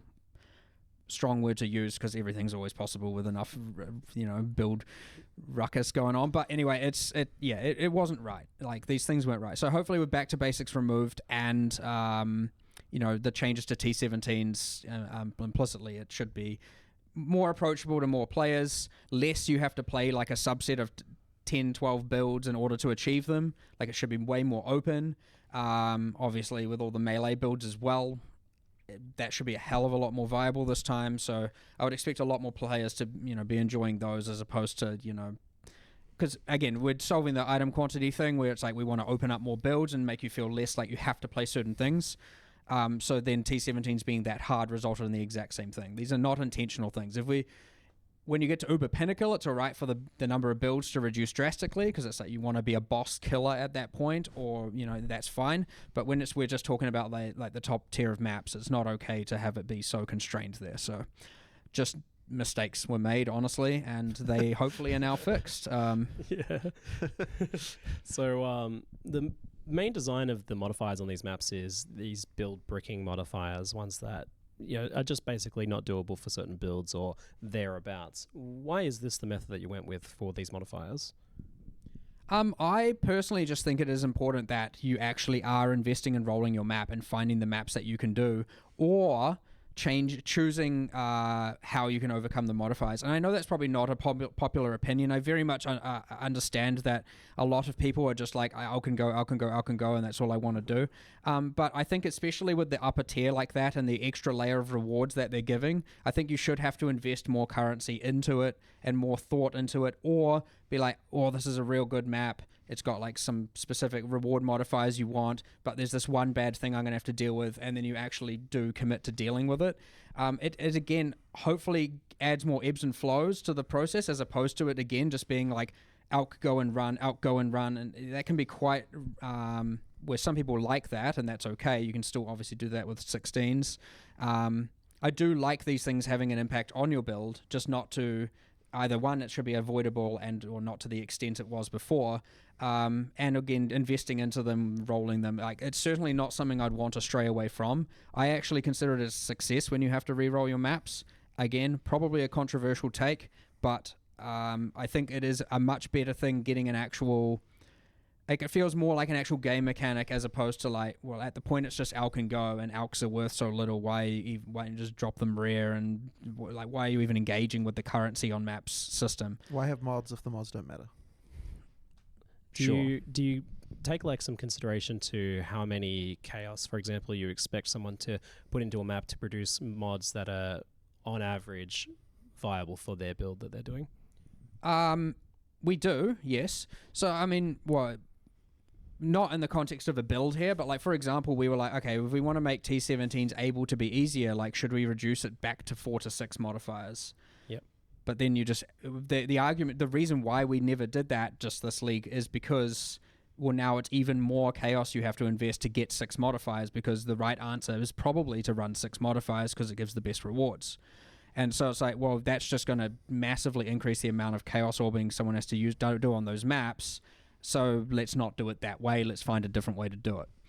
So we're definitely considering how many you're having to. From a like hyper build specific, it's like if I'm playing this exact specific build, how many chaos on average do I need to avoid it? No, not like hyper specific, but in terms of like broad mechanics, we do generally try and consider that. Yeah, I imagine you'd be taking like a range of builds and saying, oh, on average, it's going to take about 10, 20 rerolls to produce a map you want to run on this character. But my hope is that some people at least look at it and go, okay, if I just change this one thing, then I can still run it. So it's not always just like, I know this is probably the preferred strategy. In fact, I'll do it myself probably most of the time. You just avoid anything that's going to cause any friction to your character. But like, there are probably a good chunk of players who are just like, I will deal with this bit of friction by either slowing down a little bit or changing something or subbing something out, or it's good for those players to be able to do that, because then technically they're having to invest less currency. Whether or not it's worth the payoff, it's up to them really to decide that. But you want the mods to matter, and I get that, and these certainly do matter, but how do you feel about it versus modifiers that do things like, say, this modifier adds these certain sorts of packs of monsters to the map that are very difficult, but also increasing the reward and making the map more interesting by making it more different, as opposed to something like, your energy shield is turned off? The problem you have with things that are implicitly adding direct rewards beyond certain other things is obviously the issue of the fact that you now feel like you have to roll for them.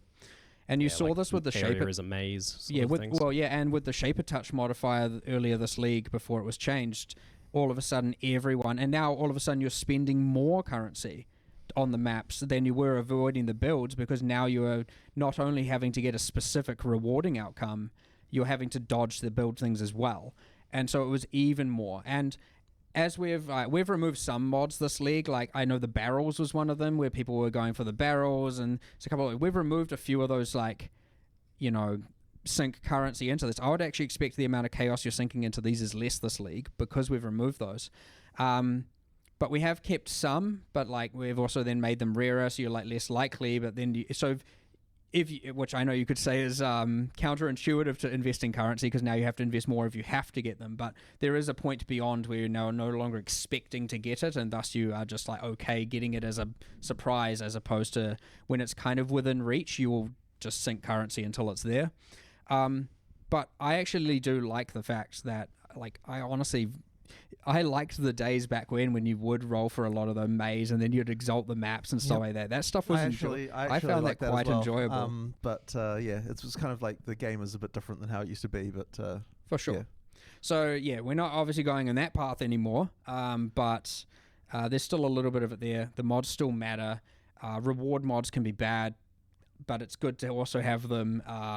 There's like a little bit of friction there, which is hard to get perfectly right. And then in the same sense, I mean, some of them are probably... There are some other small balance changes around T17s, like those bloody Revenant packs were out of control. All of a sudden the corpse is exploding that you can't even see. Like, we did all of this like telegraphing improvements to Detonate Dead, and then like missed Revenants. Good stuff, yeah. So all of a sudden now you're just dead to this invisible corpse explosion, and like classic. There's a few other fine-tuned balance around some of the T17 stuff to make it feel less terrible, and I think it's pretty good. I'm not going to say it's perfect, but I'm hoping that it's going to feel a lot better. Should tier 17s be one of the most profitable things to farm? I think yes. I mean, what is the argument for no? I've just seen discussion. I don't mean from you. I just mean in general. Yeah, like some people are, concerned about whether that's the thing that should be happening or not. Well, should T16s before that? And you could argue, well, okay, T17s you have to trade for. And that's the real difference, is that if you want to run them permanently, you have to trade for them. But generally the economy sorts itself out there to some degree. It's just that it adds that extra layer of annoyance. Yeah. But then also if T17s were self-sustaining, then it was kind of like, what differentiates them from 16s at that point? It's just back to what you were doing with 16s, except they're now purple with harder modifiers, and you could argue that's better or worse, except I really like the idea of that, when you are just generally playing and not engaging with, the trade to that level, you're doing 16s with the occasional popping into 17s here and there. I do think that is generally better, but I can see why it can be annoying for someone who's like, I have to trade for these because I don't want to run anything but them. But that kind of can always be argued to be the case for almost everything. I mean, in some ways, T17s are like are the map scarcity that like the map system used to have long ago at lower levels. It's like you've got this one tier that kind of has that sort of like you're not expected to necessarily, like if you're just playing without trade, to be able to just run it again and again for T17 specifically, and that's kind of also comes down to that same thing with the mods. It's like the reason you're caring about re-rolling and so on for T17s is because of the fact that you don't necessarily have, they're not just growing on trees. That kind of that's why you've got a bit of a different philosophy there with the mods that they have on as well. I know this stuff is like pretty it's going to be pretty polarizing between people as to what's right there, but like it is very important to us that the ebbs and flows remain and you don't just end up with this flat boring grind at the very top end like that. Like it should be evoking difficulty, and it shouldn't just feel completely just it again, it gets further away from a game and more towards just a kind of AFKable and I don't mean actually AFKable, but something where you're not really investing much emotion into and thought into, and it doesn't feel like you're playing at that point. It just feels like you're just going along with it. So I think it's very important to have the different spikes and things come and go, and to have friction and all of those things. And I think without any of that, you'd find stuff would get very boring very quickly. Just very quickly, how do you feel about the betrayal changes, like the change to the Veiled Chaos and the simplification of it as well? It feels like now it's mostly people just kind of spamming Katarina with maybe some consideration to getting some like div card stacks or something like that, but you're not really doing as much of the engaging with the board now, I think. Betrayal is in a very bad state, for sure. I am not happy with it. It was on the list of 325's thing. I know, despite the fact we have so much, there was more. We didn't get round to doing it. It's currently slated for 326. I'm very much hoping we can do it then. The main thing I want to divorce is... so I actually just want there to be... there is one safe house, and that... and so all four connect to one thing. Sorry, how do I explain this? It's like, effectively, Katarina isn't tied to the safe house. Like, you can do your safe house, and that will give you a ticket to Katarina. And so you just have one safe house that has the whole board on it, and you earn intelligence for it, and the people still have their reward association, and then... doing that gives you a itemized version of Katarina you can run separately. But the main thing is you're not linking the board to Katarina's, because there's always been this friction of do I min-max my Katarina outputs, or do I do my interesting board layout? And you're just at the point where it's like, screw all that, I just want as much mastermind intelligence as possible, so I'm not going to interact with anything on the board really, except for whatever might min-max that. And so I want to divorce those two things so that you don't have that conflict, because we have never been able to get that balance, and I don't even know if that's possible. You're always either going to want to like never run Katarina because it destroys your board state, or you'll always run Katarina because the Veiled Orb. And so I want to divorce those two things such that one doesn't destroy the other, because it hasn't been right the whole time. So, and I think that will just be a much better if we do that, and then Katarina is just there is a thing you can do. You do the boss fight and you can trade for it. You can buy the tickets to it if you want, or and then you can do all the board interaction, separately. You'll still have I want to min-max my safe house running to get tickets to Katarina, but what we can do is have a correlation of the chance of getting it, or the number of the tickets you get to Katarina correlate to the state of the board somehow. But at least I don't ever want it to be like I'm not going to fight Katarina because I don't want to reset the board. Like, I don't think those two frictions should ever occur. It hasn't been right, honestly, since we released it, to be honest. All right, so. Let's let him cook, hey? Let's let him cook. So we should talk just a little bit about Necropolis itself. I know you were pretty excited for the mechanic. I was too, because I love a good, thick crafting league, and it's certainly not very powerful, but ultimately the crafting mechanic not that popular, I think, due to the friction of engaging with it, the corpses, managing all of that. But how do you feel about Necropolis in hindsight now? Yeah, definitely that part is, well, we kind of knew going in that it was more on the complicated side, for sure. Some things just kind of, it's not necessarily a problem for something to be a little bit more complicated like that, but it probably went a little bit too far. That being said, it was pretty damn powerful, especially after our changes we made very early into the league. in terms of getting like full T1 modded items. Probably went a little bit too far, to be honest. But yeah, that being said, understood. It was a bit too computer sciencey, I like to call it, in terms of like lots of figuring out, what to do, and kind of uncertainty to the point where it overwhelmed a lot of people. And that's where you see, even recombinating and runesmithing coming back way more simple, straightforward. Some things are just very clean cut. Some things are a little bit more complicated, and different users appeal to both. Would I have changed it now knowing that? I mean, I would have had the balance initially go out correct at the start, but I would say there's still a place for things like for it. The update was certainly very solid for it, making it a lot better. Simplified a bunch of stuff down with it as well. I'd probably have gone a bit further with the simplification if I'd had to redo it with some of it.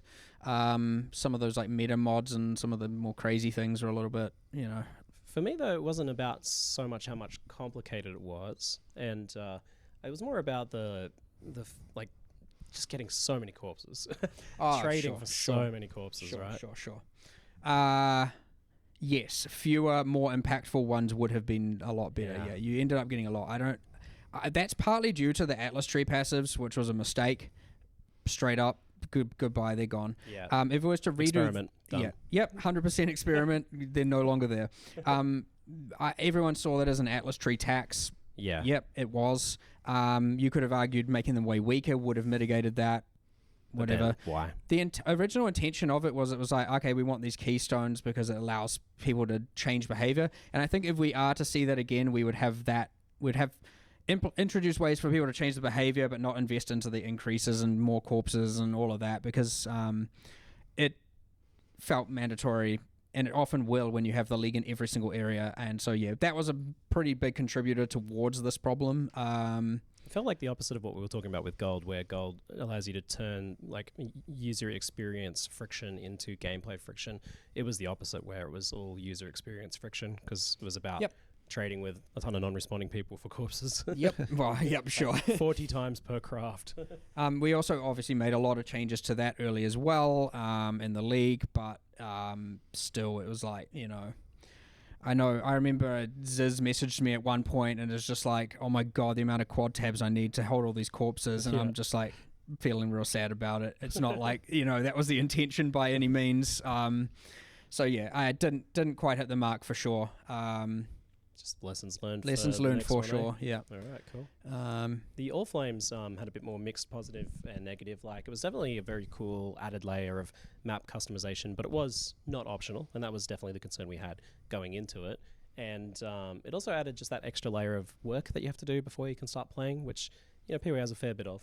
And for sure. And again, we with the league being like, something you do have to generally engage with before doing areas. It's again that kind of X factor that makes a league different and makes it feel different. But at the end of the day, probably was a little bit too much annoyance to have to do this thing every single area.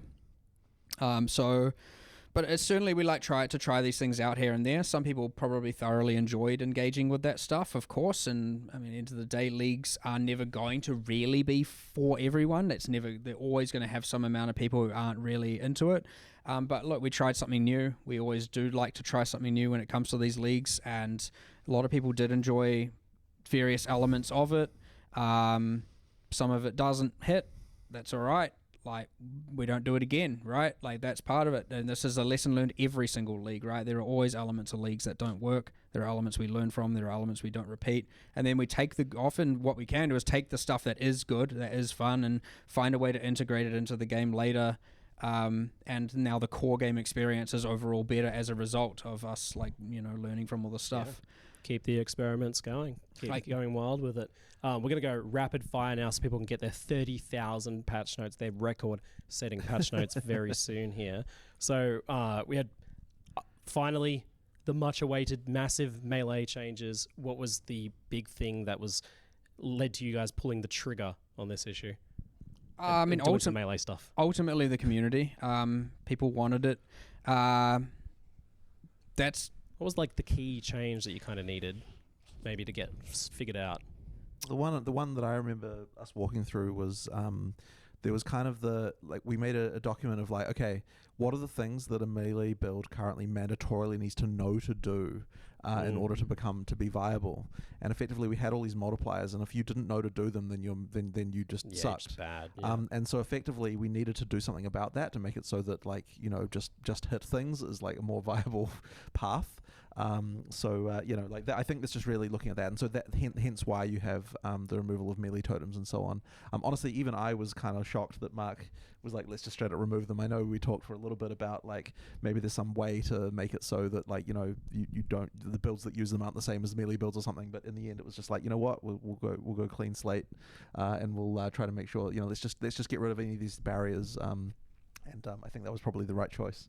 I just want you to hit things with your weapon, or monsters or the ground, with your weapon, and things die, and you're not having don't get me wrong. I want there to be secondary axes of skills that are often skill involved. You do have to use them. I don't just want it to be that you have 1 6-link and every single other gem slot is empty. Like it should be that there are these other axes, but I also want you to be able to choose whether or not which ones you use, which ones you invest into the tree. Whereas a lot of what was happening before is, something is often either too powerful that you feel like you have to use it, and all of a sudden now every single build is using this exact same thing, and every single build feels so similar. Whereas really the way that should ideally work is something is much weaker initially, and you have to invest into the passive tree and stuff like that to make it good enough. But it means that different characters will have different secondary specializations, and you'll find a lot of these, like something like tinctures, something like retaliation skills, they're going to be quite polarizing. People are going to love them or hate them, and that's okay. That's good. And it means that you get these differences in builds where you are actually speccing into and using these secondary things. But the one other main thing is I really want it to be less unique item-driven mandatory things, right? I don't want uniques to suck, don't get me wrong. I just want it to be that it's like, in order to do X, Y, and Z, I must be using this, and now I'm considered viable by the game's standards, like build checklist thing that we... Yeah, it's gone a little bit too far. And so we're bringing a lot of these mechanics to the forefront on the passive tree, because that is one way place. And of course, by having more... Like, considering when you got this league, you're going to have runesmithing. You've got the obviously quality changes applies to unique. You've got the new modifiers on rare items. You've got we haven't buffed the life on every unique. We've buffed it on Kelms. That's it, right? So all uniques proportionally just got worse to rare items, quite intentionally, so that rare item, and it's not it's not just hiding behind all these things you got to learn and wiki and do all of that. So it should be that you can get further without having to have extreme specialized knowledge, especially with melee this time round. And on top of that, like bringing a lot of these hidden mechanics that were like hard to figure out way more to the foreground, so they're just more obvious and you can figure them out. And also just, hit things and they die, and not feel so like, okay, I'm hitting things and they're not dying, but now I do this thing and combine this and this and this and this and this, and now things get hit and die. That is still there, and that will allow you to go even further and even more efficiently, and thus get more items and more power, of course, right? We're not dumbing things down. The intention is just to make it that, like, if you aren't doing all of these things, you're not just absolute garbage, Well, playing devil's advocate a little bit, the new banners, is that kind of just melee totems again? I mean, not in this... Okay, they're not as powerful implicitly. They are... It depends on what you want to call it. You can look at the totems from a perspective of, yes, the busy work side of things, of I'm having to do this thing every so often, sure. But it's also not like, if you don't use them, it's not like you're bad, right? You can get damage from so many places. Only one of the banners is giving damage. It's giving a lot less damage. In order to make banners really good, you have to spec into a lot of them onto the tree. They are still kind of good. I do expect a lot of melee characters still to be using them. And I do like the idea that there is... skill involved as to thinking, when should I use them? They're not an always up thing like the totems were, which is the biggest issue with them. Unless you invest into them, in which case, so one of the passives that was shown is that banner effects linger for X seconds. They automatically pick up when you exit the radius, so you can place them down and then just sprint, and then you get the effects for seconds, and then you can place it again. And sure, it might end up being like on rotation it's being used for some builds, and on others they're being way more tactical with it, doing it during a breach and during this, but on regular monster to monster clearing they're not. Kind of want it to be... I feel like you have a lot more agency with banners, and The other thing, of course, being getting rid of, even like Berserk, we're getting rid of a lot of the extreme high power mandatory things that if you were a player who didn't know about it, all of a sudden you're not, considered viable. And the one other thing we've done there, I know we said rapid fire, but don't worry, it's part of the question. People can wait. We've made sure we've got spreadsheets out the wazoo of like experience per hour testing. We've got like, time testing. We've got like our, one of the, people probably see him takes ages, always on the ladder, freaking winning things here and there. He has been sitting there running, literally doing races, technically with every single class, for the last 3 months, probably straight. Every single waking minute, he is playing a different character, writing down times to kill Brutus, time to kill this, time to get to this, time to do this, XP per hours everywhere, what variables make the most difference. We've taken all of that data and gone and been like, all right, these are the outliers on the bottom, these are the outliers on the top. Let's like find out where the thing should sit. And generally, it's now meant to be, if you are a character with a melee character, and let's say you've got 70th percentile gear, and there's a caster next to you that has 70th percentile gear, if you can maintain, a melee character is generally meant to be stronger and more efficient at that point, of course, but it is easier to take damage and harder to maintain damage uptime as a result. So if you can overcome those two axes, a melee character with equivalent gear should be better than any other character. On a better player, in a better player's hands. Yes, and then a better player can obviously seize that even better and take that even further. That's fascinating. Wow. So we've got like new item bases going into much higher level maps and stuff like that as well. What kind of led to that change there? Just making rares matter again?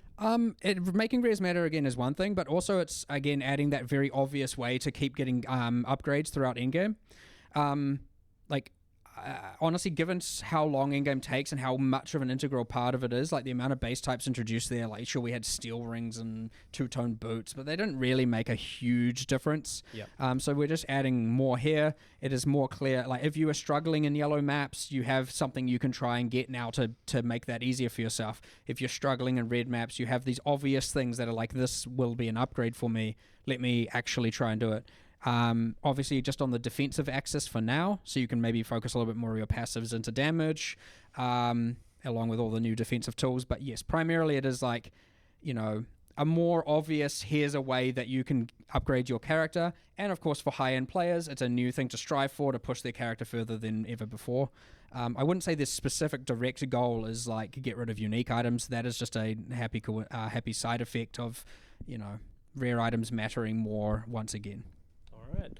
We'll wrap up pretty much there. We've got lots of new leagues coming back this time. Is there any other ones you're looking forward to? I know people have been asking about the Trial of the Ancients as well, whether that sort of stuff's coming back. Trial of the Ancestors, probably not. Maybe for I don't know. You never know with these things. If you had asked me Sentinel, I would have said no. Yeah. And now it is. So you never know with these things, honestly. I'd say there's no current plans, but who knows? Things change every week around here. Guys, this was a massive Q&A. I'm exhausted. It's awesome. Let's go take a break and let people read some patch notes. And there'll be an FAQ news post wrapping up some of the questions from this, but also ones that we didn't get a chance to get around to. So you guys will be able to answer some of them there and read some of those later. But thanks so much, Jonathan. Thank you very much. Thank you, and good luck to everyone reading those patch notes. Yeah, good luck. It'll take a while. Thank you. We considered doing audiobook versions of them in the past, but I'm not going to be sitting there. I'd have to be reading it. Pick your favorite streamer. Remind them to drink lots of water and enjoy, folks. But that's it for now. I'm Ziggy. Thanks for watching, folks. See you later. Thank you. Thank you, guys. Thank you. And that's it from me as well. Thank you very much. I'm going to end here the stream and everything. So thank you. And I'll see you in the next one. Cheers.